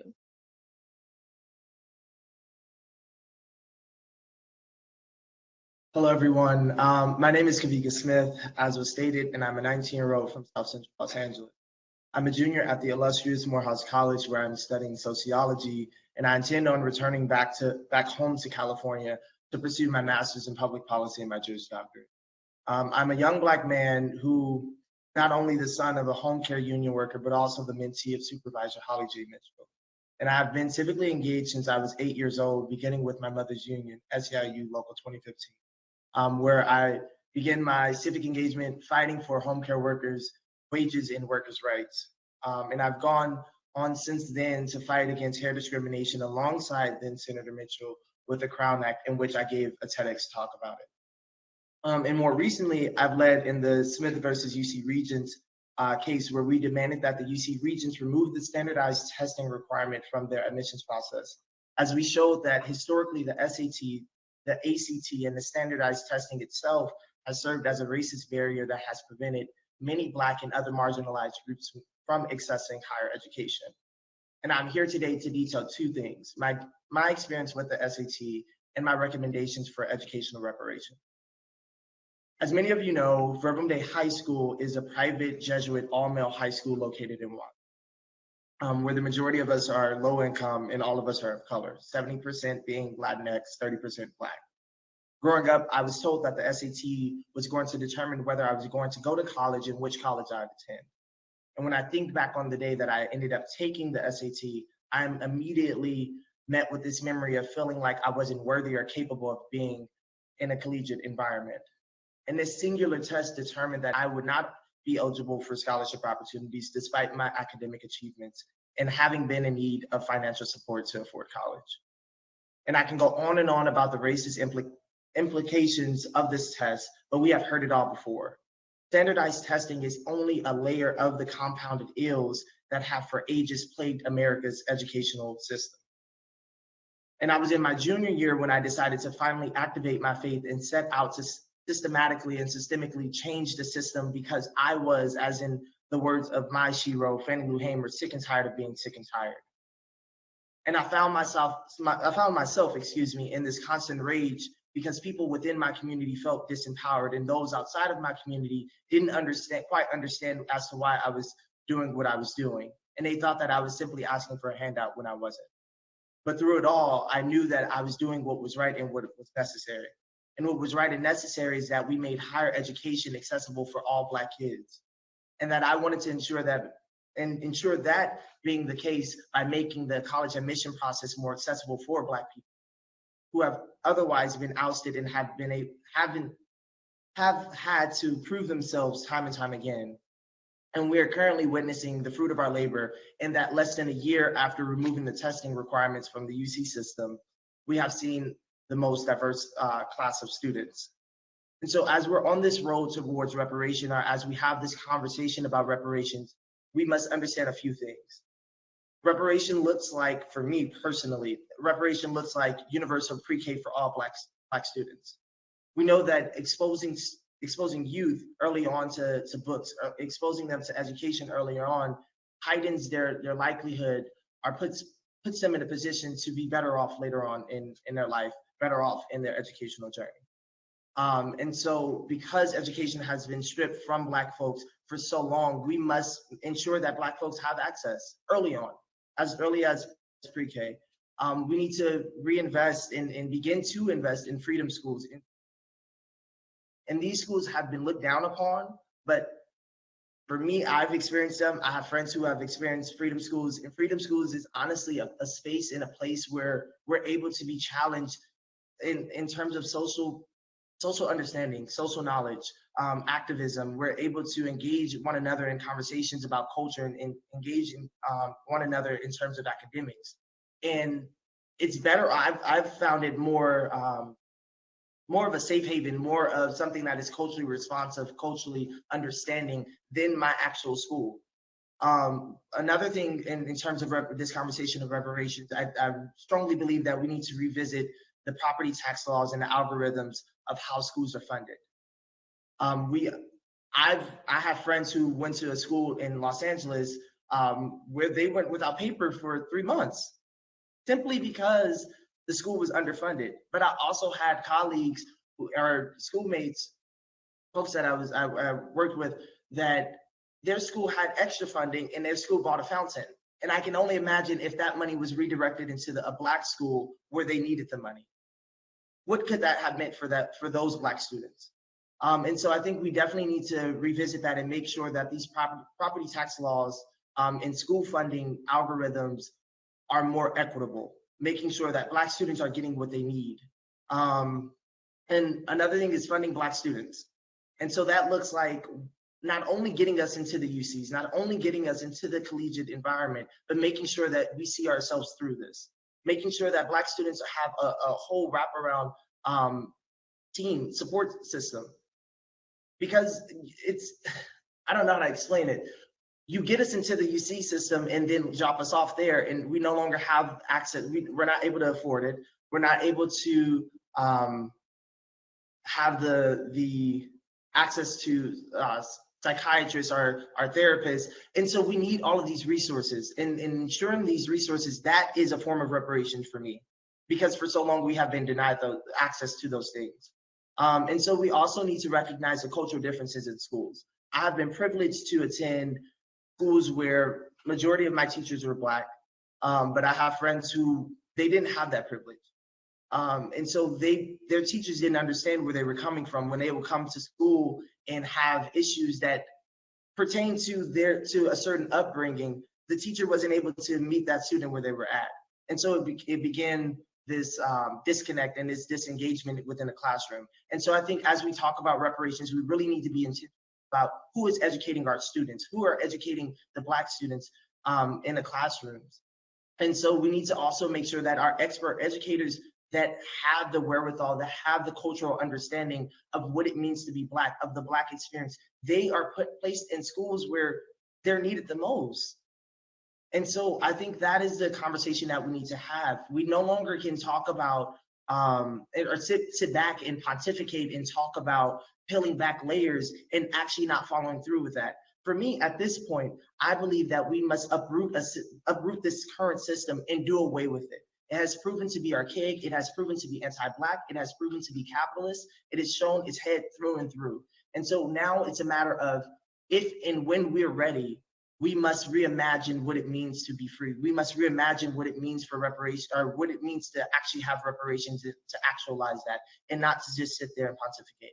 And with that, I thank you for allowing me this space and this time. Thank you. Thank you, Mr. Smith, for that incredibly moving personal testimony. We will now turn to Mr. Jackson. You have 10 minutes to speak, and you may begin your personal testimony when you are ready. Thank you, Commissioner Jackson. Thank you. Can y'all hear me? Yes, we All can right. hear you. Appreciate y'all. Good morning. My name is Jacob Jackson. I'm with the Youth Justice Coalition, and my pronouns are he, him, his. Thank you so much to the DOJ Task Force and Camilla Moore for allowing me to speak today.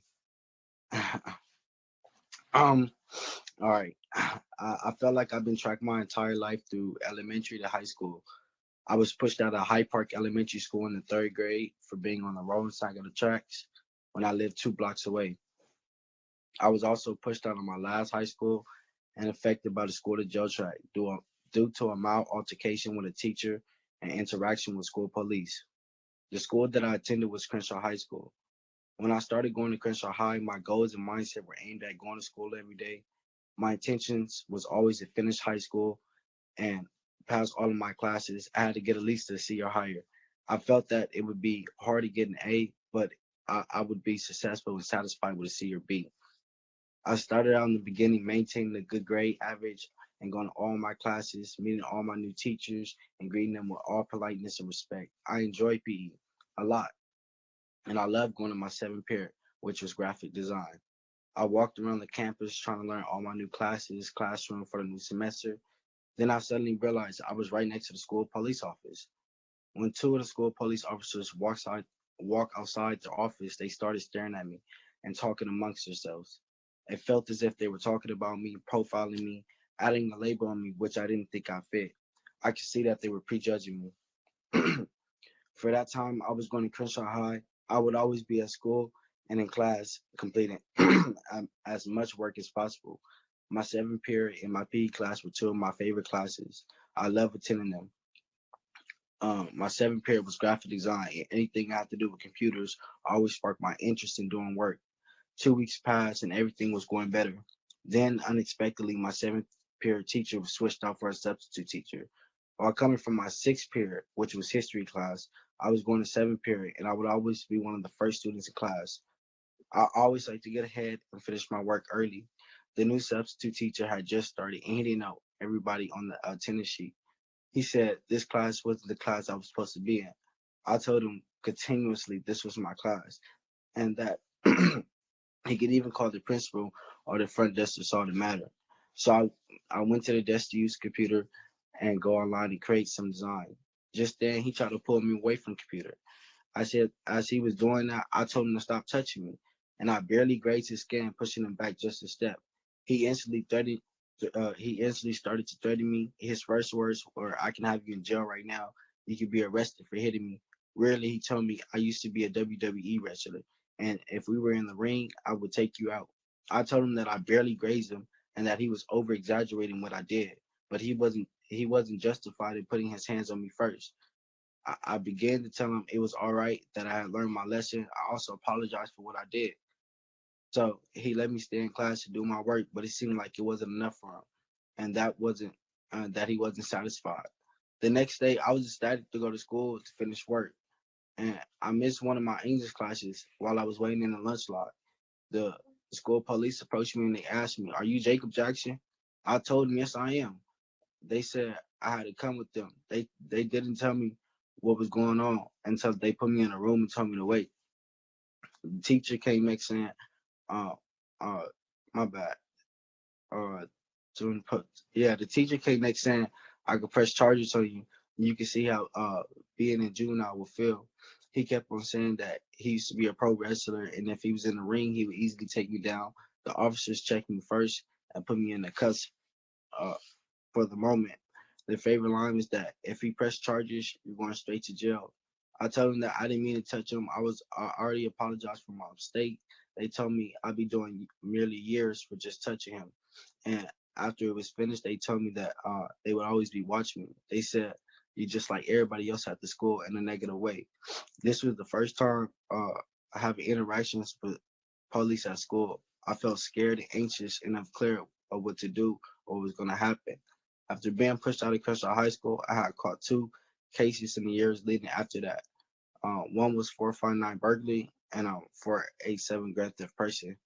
Looking back, if I had continued in in school, in hindsight, it is clearer than when you're in the moment. Um, I went to school for 2.5 years and never got the credit at Crenshaw High School. I made up the time and graduated last year from Free LA High in 2020, thanks to Youth Justice Coalition.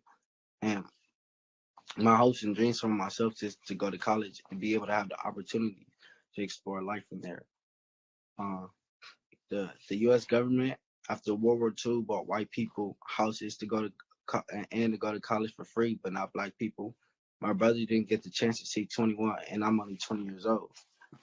I would love to see my friends and family have a chance to grow up and take charge in their dreams and community that's not overrun with cops, drugs, that's has no real mental health support. Bring back the arts and culture to the communities, parks and recreation centers, and robust holistic youth departments for community and youth engagement. I just wanted to say that my mom has lived and grew up in LA since she was 2. Life wasn't easy for her. It was stressful for her to find work and hard to manage money to get a house as a single mother. My mom has lived in the Crenshaw district with my sister and late brother for over 40 years, since 1980, because anywhere else was hard to pay rent. She told me, and I quote, how are they going to pay higher rent? A lot of people are too proud to get on welfare. When you do get on welfare, they cut half your check until you don't need it anymore. In order to get housing, you got to be close to homeless or homeless. In 1992, she moved to where we currently live. My sister, her husband, was my brother's role model around this time. My brother-in-law went to prison, and my brother was left with less guidance. By 1994, my brother was shot and killed by LA County Sheriff deputy and bled out due to the officers on scene not calling ambulances. My mom had a lot of stress and was very hypervigilant with me and my brother's safety. My mom has struggled all her life to pay the rent after my brother died and has not received any support. And we would love to keep building our life. In 2001, I was adopted from an abusive family. I've always had a discomfort towards cops due to my brother being shot and killed in 1994 by LA County Sheriff deputies. They let him bleed out as no ambulances were called. My brother was 20 when he died. Police contact is also the reason why I was pushed out of high school. And then I made these mistakes because I was out of school and the lack of resources in the community that I have left the community are out of reach for me. If schools were more accessible and more accountable for Black students, it would have been more easier for me to navigate. What I want to see for myself is someone held accountable for my brother, properly investigated and to sue them. My mother was grieving for the loss of her son, who didn't have the money and there was hidden information. I would like the process to be easier to hold people to their accountability. What I wish their school provided for me when I was there was real counselors, after school programs, real nurses, Black people history, peace building, and TJ practice, and etc. More. And having these experiences make me question why the police at school, why are there police at school? Why the California government doesn't have resources to help low-income communities like mine? Why is it when I walk communities, I see liquor stores broke down, cars always construction repaired on messed up streets, no fresh food markets, the same junk food every day? How can you be 18 and smoke a cigarette, 17 and join the army, but California has no minimum age for sending children to juvie? We've been put in the ghetto, and when I visit other cities or even just Hollywood, it's different outlets, stores, malls, decent roads, and everything clean from head to toe. These are things that happened to me and my family. While my experience was bad, it is not unique. I feel the reason we need reparation is because y'all systematically did this to Black people. My cousin, my friends, my cousins, my friends, and people I've considered family, and my birth mom has been generally affected and has caused a lot in all our lives. That's it. Thank you so much, Mr. Jackson, for that moving personal testimony. We really appreciate it. At this time, we will go to Dr. Rucker Johnson, who will have 20 minutes to speak, and then we will turn it to the task force for comments and questions to the rest of the panelists. So Dr. Rucker Johnson, you now have the floor, and you may begin your testimony when you are ready. Thank you. Thank you so much. Can you see my screen and hear me? And yes. The slides, yes? Yes, both. Thank you. It's a real honor to be before you. I want to thank the task force for their work. I want to thank my fellow panelists for sharing their moving remarks.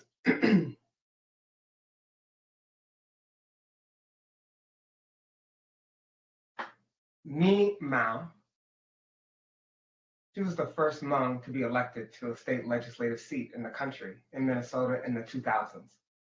And she once said, every time I get up to speak, I get a lump in my throat. And my grandmother said, the lump you're feeling in your throat represent the voices of all your ancestors that have gone before you, that have no voice.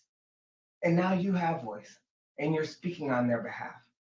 And that's what you feel the lump in your throat is their voices demanding you represent their life experience, the unspoken. And so today, I have that one. I want to say that when we speak of the legacy of racism in the US and the glacial progress, the glacial pace of racial progress, it's really the unfinished civil rights agenda, and I want to speak specifically on the critical role of education policy. School quality is the engine of upward mobility, and yet historically, school funding mechanisms have been implicitly tied to long-standing assumptions about which communities and students are deserving of adequate educational investment, who has the greatest capacity to learn, and which students we set high expectations for and hold to high standards versus low expectations and low standards. Now, school segregation and unequal school resources are the nerve center of inequitable educational opportunity that perpetuates structural racism. A systems-based approach to inequality that considers the intersections of race and class, pre-K and K-12, public education, and health investments are essential to develop the requisite policy prescriptions for sustainable, equity-based reform. Now, what I want to kind of highlight here is the cycle of inequality, of unequal opportunities producing and reproducing inequality across generations. When we look at nationally representative set of children born into low-income families and examine how do they fare in adulthood, we see that 42% of children in those low-income families in childhood remain poor as adults, where we see a great degree of persistence in economic status across generations, particularly in the lower tail of the distribution. But it's really the racial disparities in multi-generational poverty that really brings it more clearly in view. Namely, that when we look at adults today who are low income as defined by being in the bottom fifth of the income distribution, we see that among African Americans, the likelihood of being an adult in the bottom fifth of the income distribution is 42%. And we see that's roughly 15% for whites. But when we look at the generational persistence of that, if you look at the probability that an adult today is in the bottom fifth being low income, and their parents were also low income, we see that a third of Black adults today fit that description, while that's only 5% for whites. And finally, when we look at the probability of being poor today in the bottom fifth of the income distribution, and your parent was low income and your grandparent was low income, we see 22% of Black adults today have parents that were poor and their grandparents were poor, where we see that multi-generational poverty among whites only 1%.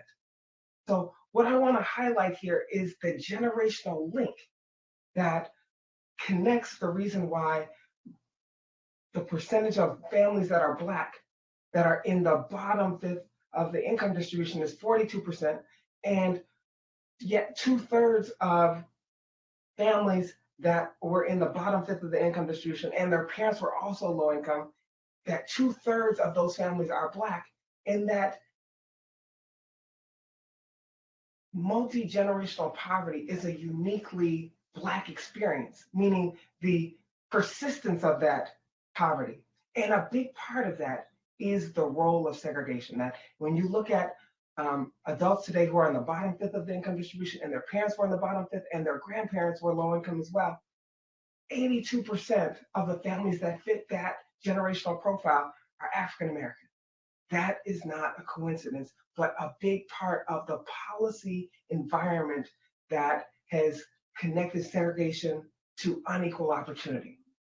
Now, what I want to first highlight is the slow speed of the glacial speed of racial economic convergence. Since the end of the Civil War, racial economic convergence in the US has proceeded at a glacial pace from 25% in the Black-white income ratio in 1870 to roughly 65% today. Now, what I just want to highlight though to you is that period that I've circled there is the period in which we had the greatest racial economic convergence that we've witnessed. And that period is precisely the period that overlaps cohorts that were exposed to significant efforts in integration. Now, what I also want to highlight is if there were no racial differences in economic mobility from one generation to the next, that is, if Black Americans experienced the same rates of generational mobility as their white counterparts, the speed of racial economic convergence would be more than twice the observed rate we see and have experienced from 1870 to 2010. In other words, racial disparities in income have declined at less than half the speed that would have been expected over the past 150 years if there weren't such a large racial difference in generational mobility, even controlling for the parents' original starting point. And this holds for the Reconstruction and Jim Crow eras, as well as the recent decades. This is drawn from recent work by Bob Margo, economist Bob Margo, and Pat Bayer. And so what this means is that for the past 150 years, for generation after generation, the economic success of Black Americans have consistently severely lagged those of white Americans who began their lives in otherwise comparable economic circumstances. And so you may want to reflect here on what drives that slow speed of racial economic convergence. Well, I'm emphasizing it's not just racial discrimination in schooling and job and the labor market and professions and lending and housing and policing and criminal justice. That's all true. But in addition, it's the segregation of opportunity, the persistently high levels of segregation in schools and neighborhoods are influencing the structure of opportunity for kids and thereby thwarting upward mobility prospects for Black children in particular. That Black and white families who are identical in almost every way in terms of household income routinely reside in neighborhoods that look nothing alike in terms of the available resources. So when we talk about integration, I don't just mean the assignment of children to schools, but we're fundamentally talking about per pupil spending, teacher quality, access to AP courses. We're talking about curricular quality, teacher diversity. Those are all the pieces that what integration means when it's applied. I want to highlight that the differences in parental wealth and the racial disparities in wealth are a big part of why affluent Black households, those with incomes above $75,000, live in neighborhoods with a higher average poverty rate than poor white households, that is those with income below $40,000. This has been shown in related work by Pat Bayer and Sean Reardon et al. Okay. Now, what I want to highlight is when you look at this period of the Black-white academic achievement gap, this period where we saw the greatest racial convergence in economic outcomes, in health outcomes, in academic achievement, again, is the period of cohorts that overlapped exposure to integration. We see the kind of major slowing down of that convergence since cohorts born after 1985. And so what I just want to highlight is when we think about the connections of racial stigma and structural racism, you have to understand it from a life course perspective, that the ways in which racial stigma leads to neighborhood segregation, that feeds and fuels school persistent segregation and access to opportunity, educational resources, and then that leads to differences in college readiness and in degree attainment. And those pieces are part of what democratized access to the labor market. And those pieces then spill over to criminal justice interactions and that, again, racial stigma around who's profiled, et cetera. And all of those pieces collectively impact the generational mobility process that leads to long-term economic standing and social status that then recycles its way through into the next generation. So what we're talking about here is these mechanisms for the slow glacial pace of progress is the housing discrimination, the racial wealth disparities, the racial differences in homeownership. Those are mechanisms, but it's really what we have to kind of understand is how these pieces lead to cascading effects across the life course. Disparities in academic achievement lead to disparities in access to higher education and labor market disparities, discrimination in criminal justice, disparities in economic status. And so we have to think about where is it that we intervene? Now, Brown v. Board and the subsequent movement for integration is what I'm going to be highlighting in part, just so that you can see that when we've had concerted, intentional efforts to disrupt the systems that reproduce racial inequality, that we've seen progress. Okay, now the Fair Housing Act of the late 60s from the Civil Rights Movement, integration, school funding reforms, both pre-K expansions and access, and school funding reforms that didn't rely solely on the property tax base to fund local schools. That when we've done those things, again, redesigning Section 8 housing so that concentrated poverty is not the essential reality for low-income, particularly Black households. Affirmative action, enforcement of anti-discrimination laws, the job training programs, right? Sentencing reform, minimum wage laws, and kind of greater enforcement of pay discrimination, and a more robust safety net. These are all pieces that have to be connected in a system-based approach. Now, what I'm just describing first is that there's an argument that school desegregation was a failed social experiment, or that school spending doesn't matter, or that pre-K is ineffective on long-term outcomes, and it's simply not borne out by the facts. Where we failed is discontinuing those efforts to integrate our schools, to invest in them equitably, and to begin in the pre-K years. So I'm just going to try to bring us back to where some of the movement began on the eve of the Brown v. Board. Now you can see, oftentimes people think of this as a Southern phenomenon, but actually we see there is a strong regional variation in terms of legal segregation prohibited, de jure, de facto. You know, we can see that in the South throughout legal segregation was required. But what we also understand is that the timing of actual integration efforts, that nothing happened after the first decade after Brown, that when we look at the map of when integration efforts really kicked off, that the first decade after Brown, there was little actual integration that occurred.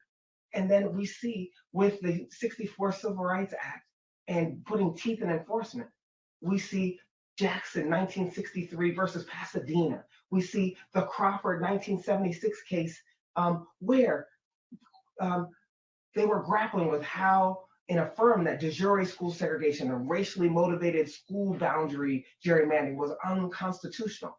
And so it wasn't just in the South that these aggressive ways to resist integration were happening, but it was happening in California as well. And so what we show is by using the full universe of the timing of that set of integration efforts, we see that when the court orders were enforced, that we see a dramatic decrease in racial school segregation. And that led to significant increases of leveling up school resources to the level white students were previously getting, where we see children from the same districts after enforcement of school desegregation court orders, that we see about a 20% increase in per pupil spending among Black students being experienced relative to cohorts from those same schools that were previously confined to all racially segregated schools. So the dual system, what we then do is document how, when we follow those kids, these are cohorts born between 1950 and 1970. And what we see is among those cohorts that experience integration, that with each year of exposure, that Black children achieve much greater educational attainment, to the point where by the late 80s, the rates of college attendance rates for 18 and 19-year-olds, the Black-white difference, the rate at which Black children were attending college had actually risen to comparable weights as in many places as white students. What we also see is that that increase in educational attainment and educational quality was mirrored in significant improvements in adult earnings, that we see about a 1% to 3% increase in earnings with each additional year of exposure, that translated into about a 30% increase in adult earnings relative to prior cohorts that had been relegated to segregated schools from those same districts. And that led to a significant reduction in the annual incidence of poverty. That significantly led to about a 20 percentage point decline in the annual likelihood of poverty being experienced in adulthood compared to Black children from those same districts prior to integration going into effect. And we don't see that these impacts led to significant reductions in attainment for white children. Now, this was connected not only to school integration, but hospital integration, desegregation that preceded it, that in the South, access to hospitals had been significantly prevented. And basically, when we look at places, this is drawn from Ken Shea's et al.'s work, to show the decline in post-neonatal mortality rates, particularly in Mississippi and Alabama. And we see that that led to significant improvements in infant health that then also led to significant improvements in educational and cognitive outcomes. So what I'm just trying to highlight here is that these changes, that segregation creates fertile conditions to act as a contagion, to accelerate the spread of infection of racism, and no U.S. institution has gone untouched. But what we have done is cease our efforts to integrate our schools. The inequalities baked into the system, the schools, the housing, the school funding, the public pre-K, the safety net, health policies, it's all connected. And so what we need in the policy debate is a systematic approach to segregation and discrimination that ties education to housing, pre-K and health, and other policy areas. And so in the contemporary policy influences on school segregation, the reason why we are currently at levels of segregation today that prevailed in the early to mid 90s, in the early to mid 70s, that is, we've resegregated, we reached peak integration levels in the late 80s, 1988 to be exact. And in each year since, we have begun to revert back to now the same levels that prevailed in the early 70s. And part of that is school closings and unregulated charter school growth and gerrymandered school district boundaries and a kind of federal hands-off policy around integration. We see racialized tracking, right, where the AP course and college preparatory course access is very different. Even a third of our public high schools that have a large Hispanic and Black enrollment, a third of them do not offer calculus, which is one of the gateway courses to STEM fields and being able to major in engineering and some of those STEM majors in college. We see housing policies around zoning policies, as Stephen was mentioning, the provision of government services in terms of how we design our housing subsidies and in our housing programs that often confine lower income families to concentrated poverty neighborhoods. And then the real estate practices and mortgage lending discrimination that is coupled with it. And this is all layered onto the legacy of the restrictive covenants, the segregated housing projects. Now, when Stephen was describing the restrictive covenants, I grew up in the Minneapolis metropolitan area. And when my parents first bought their first home in a small suburb right outside of Minneapolis, they had still on the title deed the restrictive covenants that said this house is not to be sold to Negroes or Jews. And they saved that just for the safekeeping of recognizing this history in a generational sense is not far away, but its consequences are still being felt today. When we look at desegregated schools, the cosmetic appearance of them, we have to think about whether they're functioning in integrated fashion. That too often, even when we see what looks like diverse schools, that there's segregated classrooms within what otherwise ostensibly may look like diverse schools. So we have to think about how are we tracking students and having high expectations beginning in the early years so that there's not that kind of segregation. Now, what I want to highlight briefly, because I know I'm kind of running short on time, what I want to just highlight briefly is that what Pat Bayer, for example, has been able to document, as well as Sean Reardon, is that a significant part of this part of parental wealth differences, that when we look at the average neighborhood resourced environment that dictates access to school resources, et cetera, that the typical affluent Black household is in a less advantaged neighborhood in terms of resources than low income white neighborhoods, sorry, low-income white households. So if you look at Black and white households with the same parental income, that oftentimes the typical Black household, while having that same income, is in a much less resourced school environment. And what that means is that these prevailing high levels of segregation, they undermine equal education opportunity. They're the single biggest driver of racial differences in upward mobility prospects for children. They make the nation less productive and competitive, and they weaken our economy. And so what we want to really do is think about how we can restructure these pieces. That while segregation, residential segregation patterns are by race and class are often viewed as the harmless byproduct of personal choices, or like simply the result of market forces, the causes and consequences of segregation are a direct byproduct of policy choices. Segregation has long been policy engineered. And so what we have to recognize is desegregation to integration means moving from access to inclusion. It's moving from exposure to understanding. And really, this is the way forward. And we have to recognize that putting billions of dollars into racially segregated and unequal structures can be counterproductive and can just be a recipe for inefficiency, not innovation. Housing and credit markets, education and schools, transportation and job creation schemes like opportunity zones, we need to think about creating opportunity in ways that recognize how segregation and its forces can undermine the true realization of equal opportunity for kids.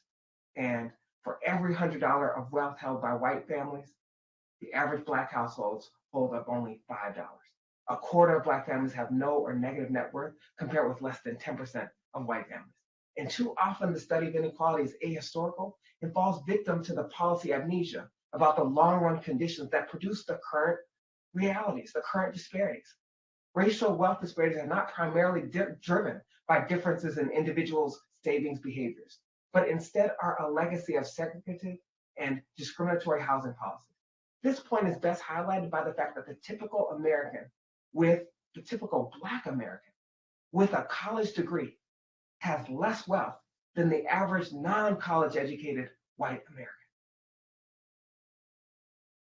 The consequences of the concentration of wealth and affluence on the one hand, and the concentration of poverty on the other, that profoundly impact children's access to opportunity, may imperil our collective future.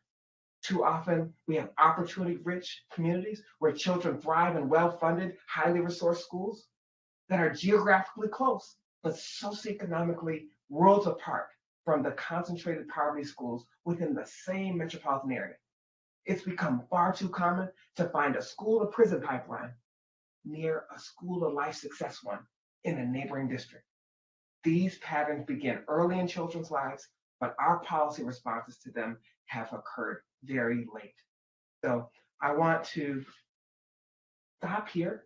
I want to emphasize that I've tried to highlight the ways in which differential access to school quality and neighborhood conditions explain the lion's share of racial differences in rates of upward mobility across children from low-income families. And we need policy responses that focus on the educational opportunity of children that are not dictated by zip code, race, skin color, and poverty. Thank you so much for your time, and I look forward to the question and answer with the task force, as well as other questions that may arise. There's many more things to say, but I want to thank you for your time. Thank you so much, Dr. Johnson, for that expert testimony. We are 9 minutes ahead of schedule, so at this time, we will take it to the task force for comments and questions, but I do want to recognize Dr. Menidian. You had 2 slides left that you weren't able to get to. So if you want to, pull up those last 2 slides, you're more than willing to do that at this time.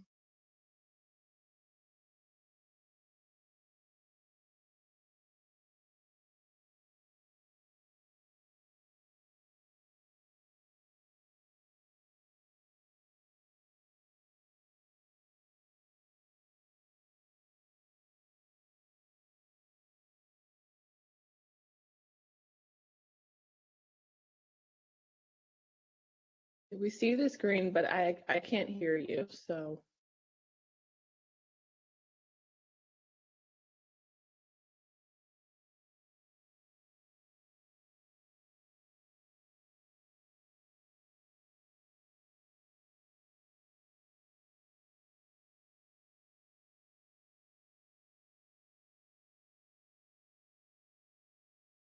And we see your screen, you're still sharing it, and you are also typing to us in the chat right now.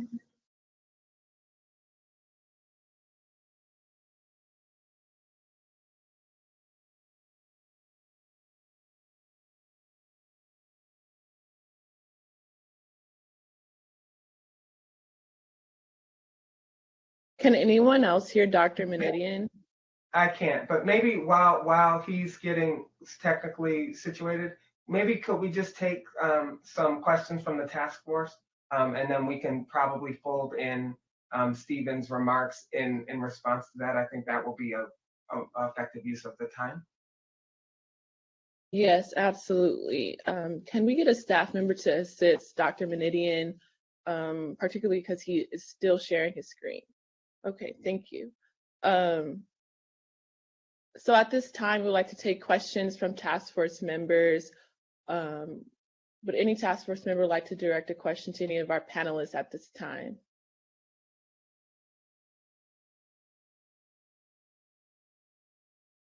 Also, the Blue Jeans app does not allow me to see every single person at one time. Okay, I see member Reggie Jones Sawyer, your hand is raised. You are recognized. Okay, and this is probably for the whole panel, but for Dr. Johnson in particular. I've been reading some data on the effects and impacts on class environment, which, what type of school you have, how, what resources they have, they can provide to the students, chemistry labs and things of that nature, versus class instructor, how well that class instructor, how well they are and proficient at what they do, and then class sizes reducing. And there was a study done in Tennessee where they provided the most optimal resources in that from preschool all the way until they graduated. Then after that, this was done in the 80s, they took that data and they compared what their salaries outcomes, which was increased. They looked at whether or not they had home ownership. Those individuals that participated in the study had home ownership was way up.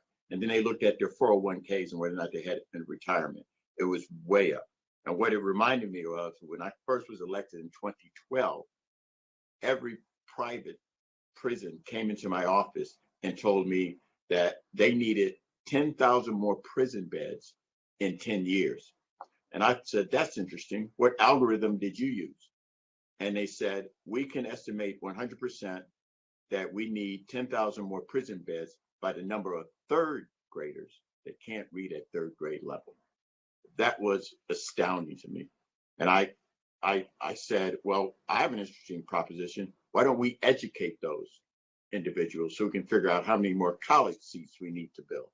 Well, those private prisons never came back to my office. And I realized then the school to prison pipeline can be closed if we have an effective education system. And so I'm using the premise of the class environment, what type of school you have and how clean it is, how the educational opportunities are great, the instructor, whether or not they're motivated, they really want to teach the kids, and then we reduce the class sizes. If we did something like that, what could that be a start to impacting, ensuring that we have a better outcome with our students? Well, I think that argument is the central focal point of my book, Children of the Dream, that we look particularly at the three policy prescriptions done in concert of school integration, school funding reform that ensures equitable school resources for all children, and then expansions of pre-K access. The Tennessee STAR experiment that you're mentioning, that yes, was a designed to be reducing the early elementary school grades, class sizes significantly, led to significant improvements in student learning, with the impacts biggest for low income and Black children. And they saw lasting effects. What I'm saying is my work on the policies outside of Tennessee, but with a nationally representative kind of portrait, very much mirror those impacts, that school resources matter, and that we have prior policy approaches that have often taken a kind of quarantine style approach to social problems to distance socioeconomically advantaged groups so that the challenges of under-resourced schools can be confined to high poverty and minority neighborhoods, as if what affects some doesn't ultimately affect us all. So what I'm saying is that you can't know what you just described. The studies and the research that we do can't know those outcomes if we're not able to follow kids from birth to adulthood and link them generationally, and then look at what school environments they had access to during their school age years, and look at the full trajectory of outcomes, not just test scores, not just high school graduation rates. I'm talking college completion, college going rates. I'm talking about whether or not they have been incarcerated. I'm talking about health outcomes, earnings. And so we're able to do that and provide longitudinal data and studies that are following kids over a 40, 50-year period, linked to their parents' backgrounds, linked to the school environments, in much the same way that you described the Tennessee Star experiment, but where we're using the policy changes that happened in some states and some districts at different times in the lives of kids, and showing how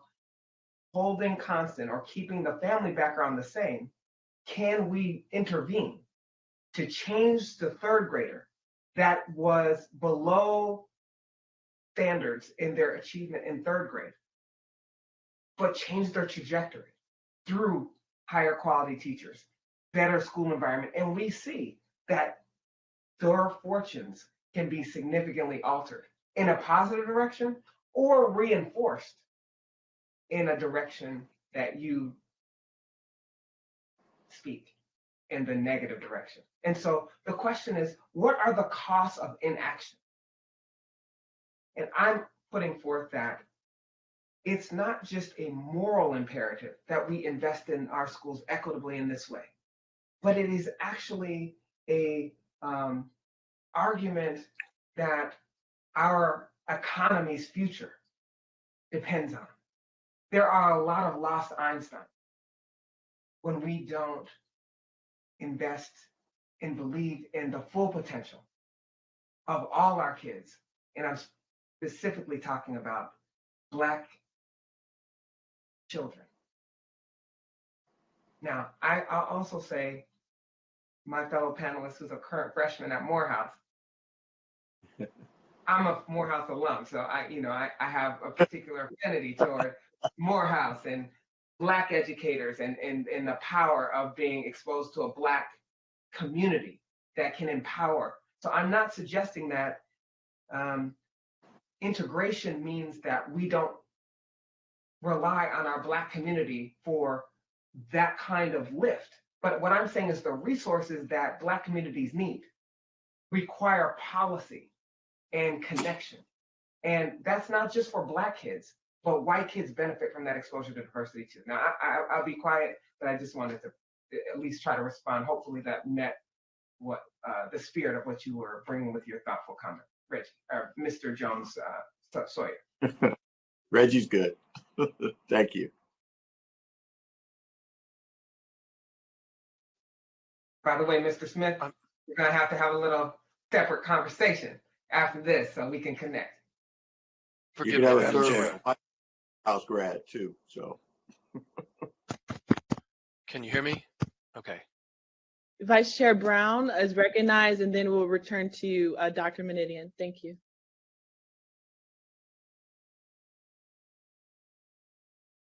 Vice Chair Brown. Is he muted? Madam Chair. Yes, Vice Chair Brown, you're recognized. Yes. I don't know whether or not this technology is working against me because we have too many Morehouse men on the Zoom. I want to say that our presentations have been excellent. One thing that concerns me is that after we get the economic base, after we get into the schools, after we get the fair housing laws, there is no monitoring and accountability. No monitoring and accountability to make sure that persons who just don't have the political or the moral will to do right are held accountable. So that I would hope that we would all understand, as Drinkwater said, knowledge we ask not, but help us to have the will of steel to do the right thing. And even if we get this reparation measure through, conceptually, politically, there's a major, major thing of making sure that it's actualized and concretely we get action. The final thing I want to point up is that we didn't say that much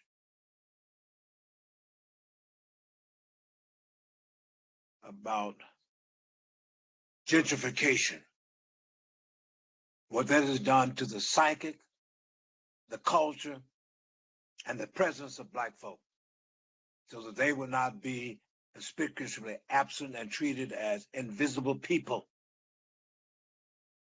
Other ethnic groups still have their visibility. They still have their watering holes and their bays. So we got to make sure that we approach, in my estimation, this thing in a fashion that at the end of the day, we get what was taken away from us, yes, our dignity, our economic power, education, all those good things. But we got to make sure that we still, too, as human beings, reserve the right to be who we are, and at the same time reach out to others and work as a dream team to make this nation what it claims to be. One nation under God, invisible, with liberty and justice for all. Thank you, Vice Chair Brown, for bringing those issues to our attention and for that offering. Now we would like to turn to Dr. Menidian for your last two slides, if you want to show them at this time. Thank you so much for bearing with me, the task force and the chair. This is a little bit legalistic, so bear with me further as I try and present this, but this was something that the folks at the DOJ specifically asked me to address. So the terms de jure and de facto refer to, de jure means by law, and de facto just means natural or market-based, individual private actors. And the reason this comes up is in the context of racial residential segregation or school segregation, because the type of segregation it is, whether it's de jure or de facto, under prevailing Supreme Court jurisprudence, constitutional jurisprudence, determines the nature of the remedy. So if segregation is de jure, then it means that the government, whether it's local government, state government, federal government, has large leeway to remedy it. And if it's de facto, if it's just because of individual choices, as Rucker talked about, then the courts are much more circumspect about what government can do to remedy it. So unfortunately, because of the courts, the question of whether something is de jure or de facto seems to really have outsized significance. Richard Rothstein, in his book, The Color of Law, argues that American racial residential segregation writ large is de jure, not de facto. And the reason he says that is because even when something looks like it's just about market forces, there has been a significant government role. So let me give you an example that he provided to me. He's a good friend of mine that I wanted to convey to the task force. So he says, consider the Levitt towns, the I think 7 or 9 developments in Pennsylvania and Long Island during the post-war period that sort of epitomized suburban development. He says, of course, William Levitt was a bigot. Left to his own devices, he would have refused to sell a home to an African American. And some of the comments we heard this morning related to that in LA and elsewhere. But he wasn't left to his own devices. He built the project with FHA and VA guarantees for his bank loans. If the FHA and VA obeyed their constitutional obligations, they would have said to Levitt, yes, we'll guarantee your loans, provided you sell your homes in a non-discriminatory fashion. That didn't make that they didn't do that makes the financing of Levittown unconstitutional, i.e. de jure. That Levitt was a bigot was true, but irrelevant. And so the point here is that some people might look at Levitt's developments and say, that's de facto segregation. But what Richard is saying is that because the government financed, subsidized, and underwrote these developments, and then further mandated through federal regulation that they prohibit that it was discriminatory and not non-discriminatory, that there's significant state involvement. Let me give you another example that he didn't provide. So the Berkeley City Council in January 1963 adopted what was then called an open housing ordinance, what today we would call a fair housing ordinance. So this is the city council adopting that for the city. Well, in remarkably swift fashion, opponents of that ordinance got onto the April ballot a ballot initiative to overturn that ordinance. And in April, they succeeded. There's a video you can find online called Assignment for Segregation Western Style that describes that campaign. So literally 4 months later, people of Berkeley got a ballot initiative on the city, on the ballot, and overturned that ordinance. Is that, how would that be de facto or de jure? They're using the levers of government power, right, to prohibit non-discrimination. So why does all this matter? Why does it matter if it's de jure or de facto? It's not just that the Supreme Court has interpreted the Constitution this way, but also the 14th Amendment, which is the second Reconstruction Amendment. Section 1 has 2 sentences. The first sentence guarantees citizenship, overturning Dred Scott. The second sentence has clauses relating to equal protection, due process, and privileges and immunities. The second sentence provides those protections against states. Therefore, the courts over 150 years have built in this state action requirement. Now, scholars like Eric Foner and others have said it's greatly overstated, and that there's Section 5 of the 14th Amendment enables Congress to pass legislation, as John Powell talked about in earlier testimony, under the 14th Amendment. But the courts have narrowly interpreted the second sentence of Section 1 because of the state action requirement. Now, my specific position, I have a slightly different position than my friend Richard, which is that I actually find the distinction between de jure and de facto to be largely untenable. And the reason is because government policy and private market actors are so inextricably linked. So for example, I talked about the 1900 and 1930 era where local government was influenced by private actors, by homeowners, building in and these restrictive covenants. Neighborhood associations promoted them. Local governments promulgated them, asking developers to adopt them. I just think it's a totally untenable distinction. I think going back, it's a legal fiction that we've developed. And so Justice Kennedy sort of represents this. And by the way, this extends almost all law. He says the distinction between government and private action can be amorphous, both as a historical matter and as a matter of present day finding of fact. Laws arise from culture and vice versa. Neither can assign to the other all responsibility for persisting injustice. I concur. So that's the point I wanted to make. Thank you for allowing me to make that sort of esoteric point, but I know your folks thought that was important. Absolutely, thank you. It was very important. At this time, I would like to turn it to task force members so that we can proceed with our questions and answer period. Are there any task force members who would like to direct a question to our esteemed panelists at this time? Again, you can either raise your hand, make your voice heard through the voice option, or you can utilize the chat option so that I can see your inquiry there.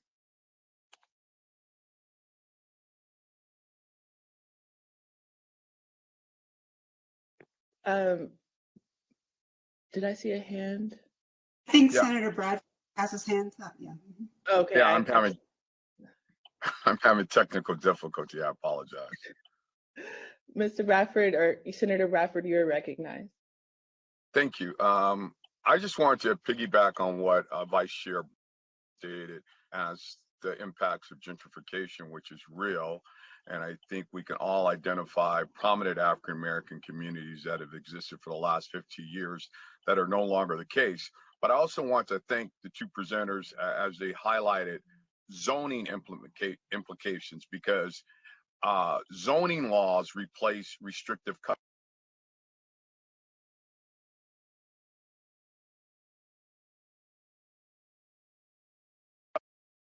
Senator, we can't hear you. Oh, Mr. Bradford, we cannot hear you. Senator. And single family. Yes. Can you hear me? I keep breaking up. That's why I parked. Okay, can you just restart just after what you said about gentrification, how zoning replaced restrictive covenants? Yeah, zoning replaced single family zoning replaced restrictive covenants as a way to prevent Black folks from moving in neighborhoods, because they assumed as we migrated from the South, we would be looking for apartments versus single family homes. And those zoning laws existed, and we just passed legislation here in California, SB 9, that allows us to revert back to that. But there was a lot of pushback by African Americans who didn't know the history and thought this is going to change the complexity of their neighborhoods. And in fact, it will allow more home ownership and more residential affordable housing for people of color. So just want to bring that to the attention, folks. Thank you, Senator Bradford. Would another task force member like to ask a question at this time?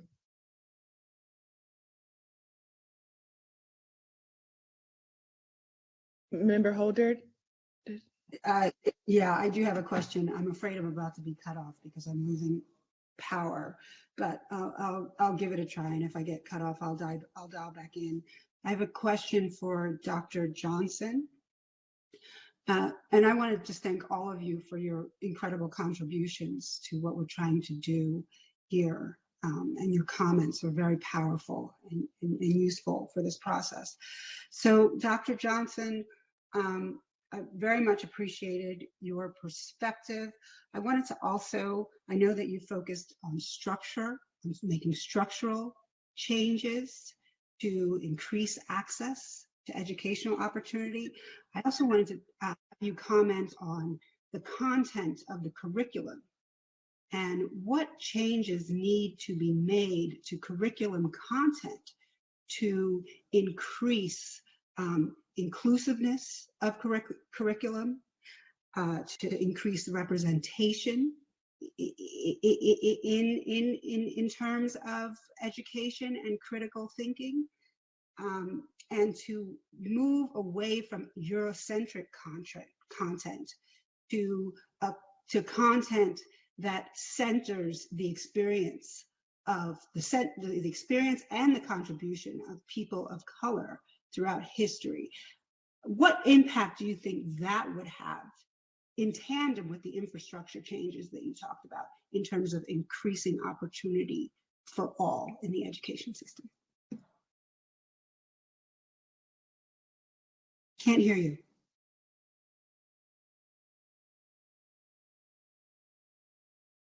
Thank you. Thank you for that great point, Ms. Holder. I think that the point of what integration looks like is that Black families shouldn't have to choose between a school that has more resources, but where they have to fear that the teacher won't believe in their child's potential, or that they have to be concerned about implicit bias from the point of educators in more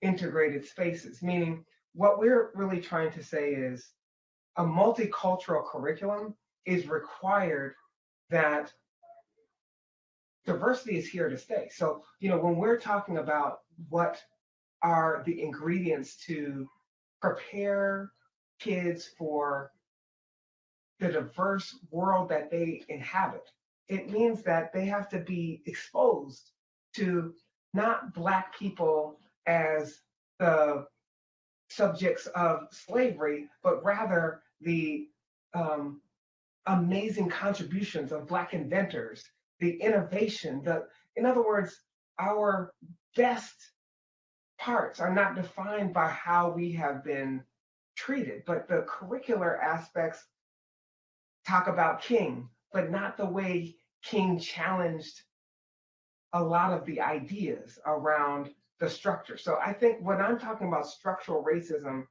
I'm talking about things that aren't about the interpersonal experiences of discrimination, but rather the structures that are still in place that allow, even when explicit bias and explicit racism is addressed, that still leaves the lingering effects of what structural racism in terms of access to opportunity, which is the laws, the practices. So when you're talking about curricular quality and multicultural curricular quality, and you're really speaking to teacher diversity and the lack of sufficient numbers of Black educators in our classroom, these are all pieces that are central to advance opportunity and what we mean by school quality and what we mean by socio-emotional development and developing leaders that get and learn across difference. So I think what we're really trying to say is that's actually the architecture of that, the vision for that is something that many parents are desiring. And I think this is an opportunity for a multiracial coalition to bring that to pass. And I think your task force can accelerate the movement that is now where people are recognizing that. Now, I think with any major, bold, progressive reforms, I think you have to prepare in advance for the backlash. And so the question is, we've seen the backlash at every period of major progress. The question is, are we going to do something in a way that anticipates that? Because the hoarding of opportunity is always in search of new tools. As Dr. Amos said, I believe it was Dr. Amos said, we replace restrictive covenants with, some form of, zoning laws and policy. So the question is, what are the contemporary ways in which the hoarding of opportunity is using new instruments that we would have to then circumvent in a policy-oriented way to ensure equal opportunity in curricular access, in teacher quality, in teacher salaries, because that's a lot of what money buys. You can't have Common Core standards and say, we're gonna have these high standards for college readiness that include all of these dimensions you're saying, but have really high teacher turnover in schools, have most Black children taught by novice teachers and inexperienced teachers in the areas in which they're credentialed. It doesn't succeed that way. So I think these are all pieces that we want to bring to bear on the question. So thank you for that. Thank you. So quick timekeeping, we have 10 minutes left, but I did want to pose a question to Mr. Smith and to Mr. Jackson. For Mr. Smith, my question relates to what you brought up in your testimony earlier about freedom schools. So just for the record, if you could expand on what freedom schools are, and then also if you can, expand on what you were also hinting about reparations, what that could look like for Black students in the school and university context. And also, you don't have to answer this last question, but I'm curious, the reasoning for choosing Morehouse over a UC or Cal State, and you can only feel free to answer that if it informs the discussion at all. If it was just a personal choice, that it's fine. I was just curious about that. And for Mr. Jackson, I had a question for you. You can answer after Mr. Smith. For the record, can you expand on your experience as an LA County Youth Commissioner, the work that you're doing in that role? And then also you said that you were able to get your high school diploma from an innovative program after your experience at Crenshaw High. And so I'm curious to know if those programs that you participated in, is there, a school to, after you get your diploma or GED or whatever it is there a track to assist you all in getting into college or other institutions of higher education? So Mr. Smith, you can go ahead. So I'm kind of gonna all three are going to kind of intertwine. And so the reason why I chose an HBCU is because I found my safe haven. I felt supported. I had my support system there.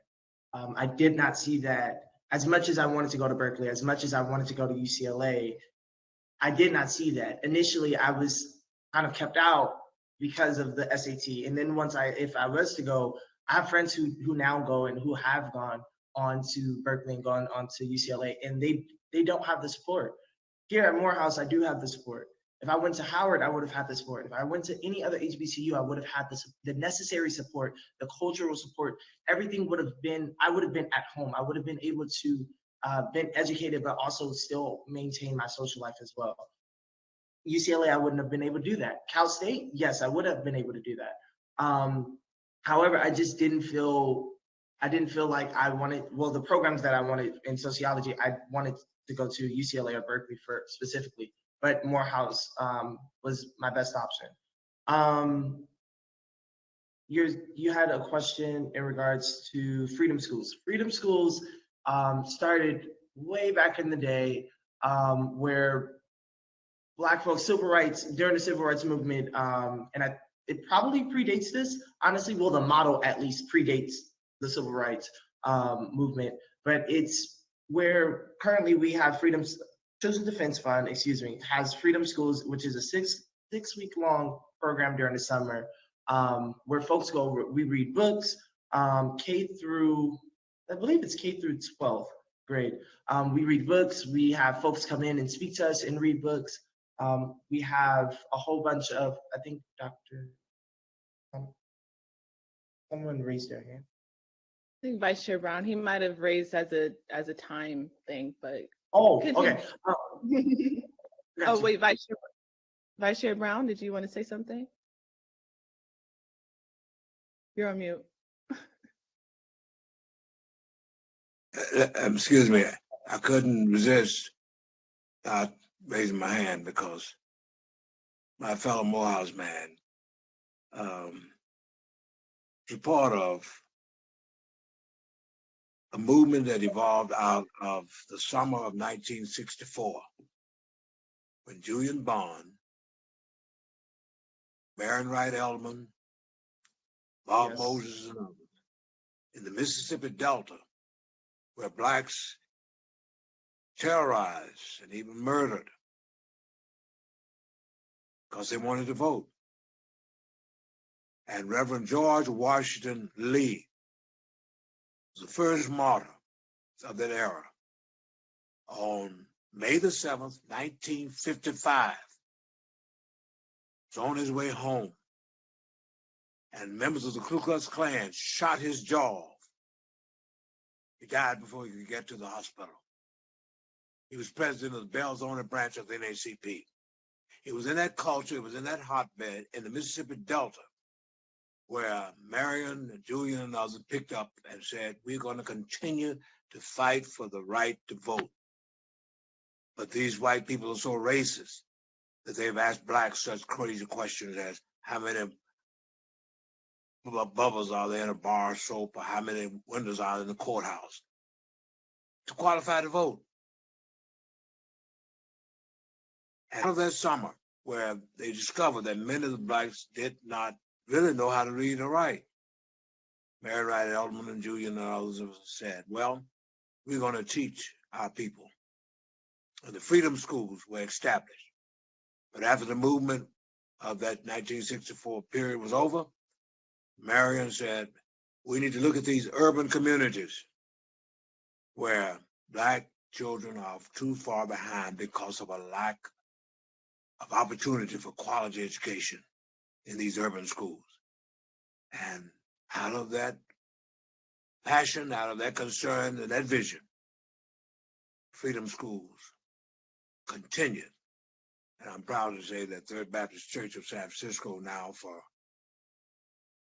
17 years has been involved in this freedom school movement to make sure that we establish a means of making it anyhow. If the racists won't do right, if they don't have the will, and if we don't have the political clout to get them to do right by our children, we're going to learn anyhow.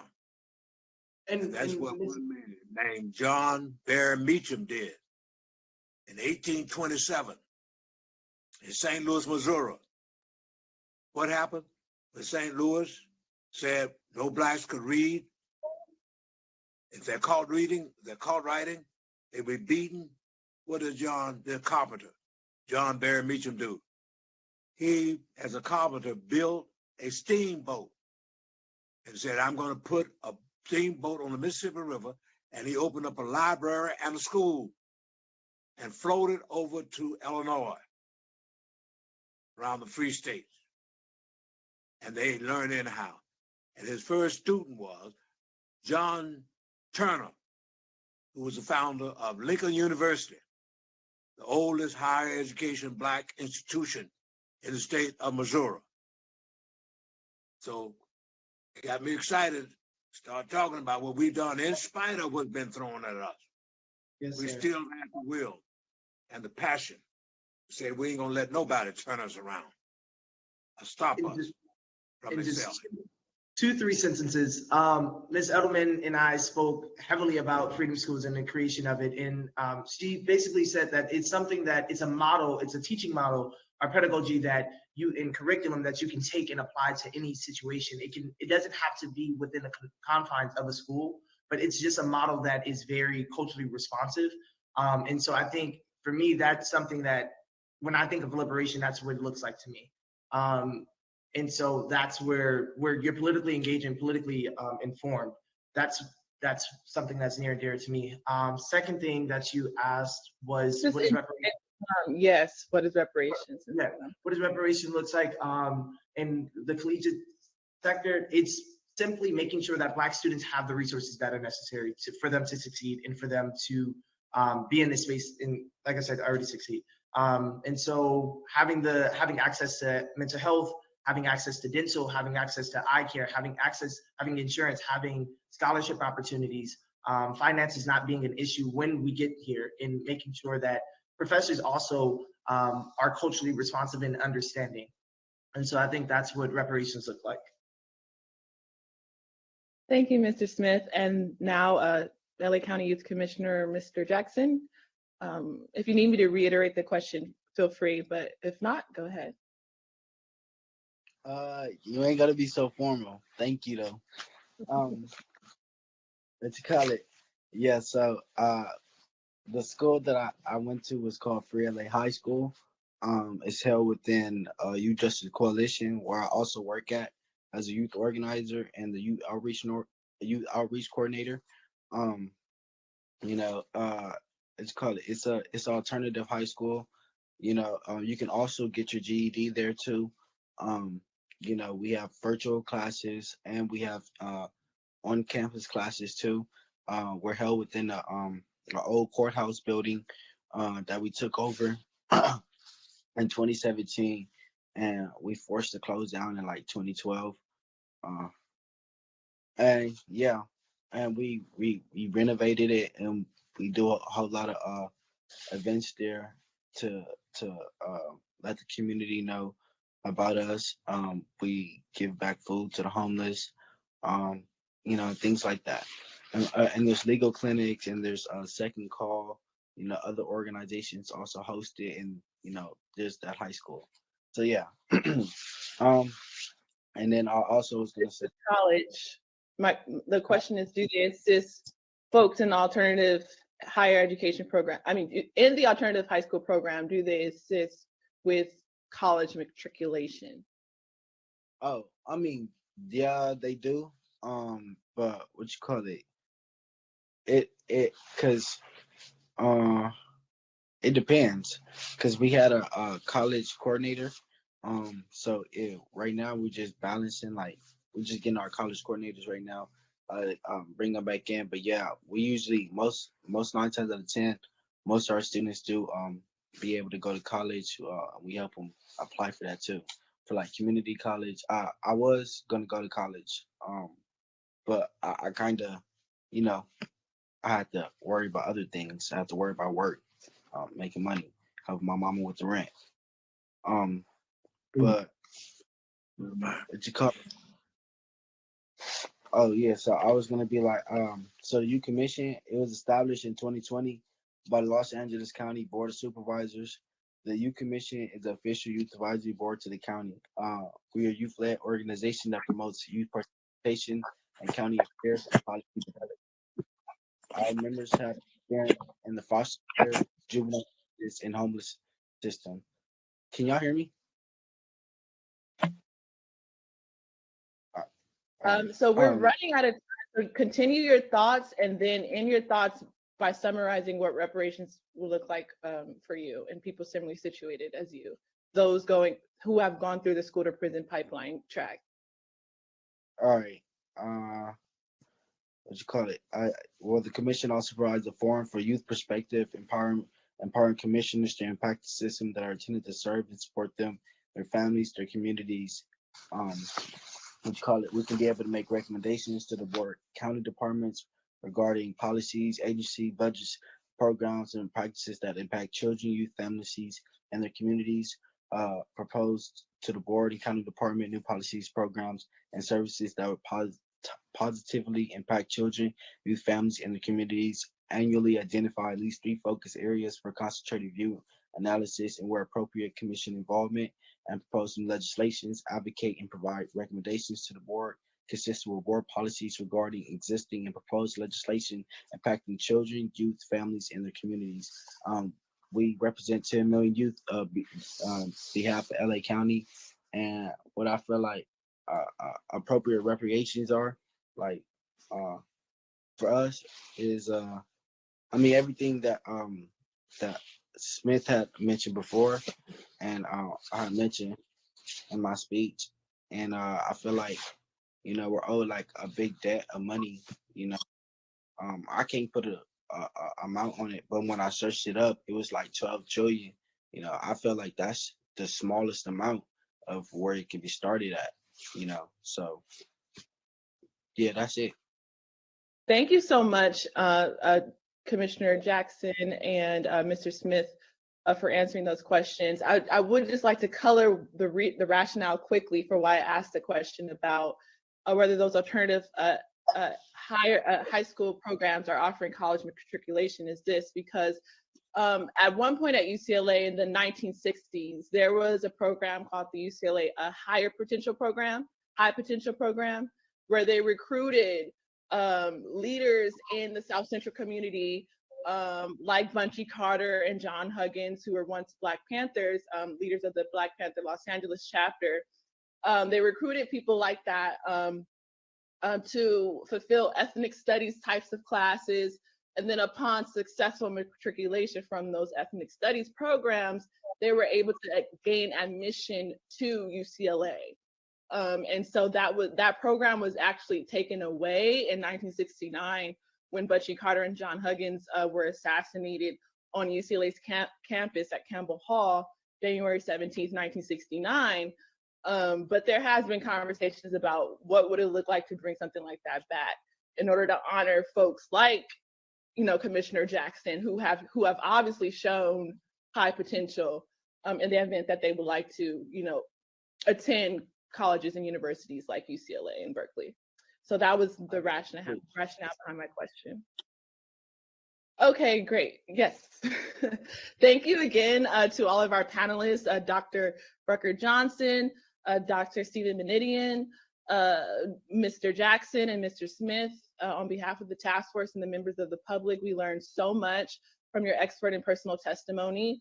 And we look forward to engaging with you all further as this process develops. At this time, we would like to go to agenda item number 5, which is our lunch period. Again, sorry for going over a bit, 5 minutes. We will convene at 1 p.m. Where we will begin our second panel for the day on environmental racism, which will run for an hour from 1 to 2. So task force members, please be back onto the Blue Jeans platform no later than 12:50-ish, and we will have a hard begin time at 1 o'clock. Thank you very much.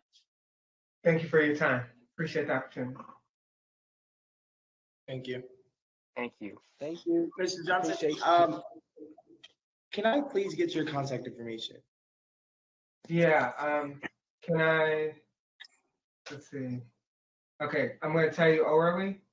My first name is Rucker J. So RUCKERJ at Berkeley, BERKELEY.edu.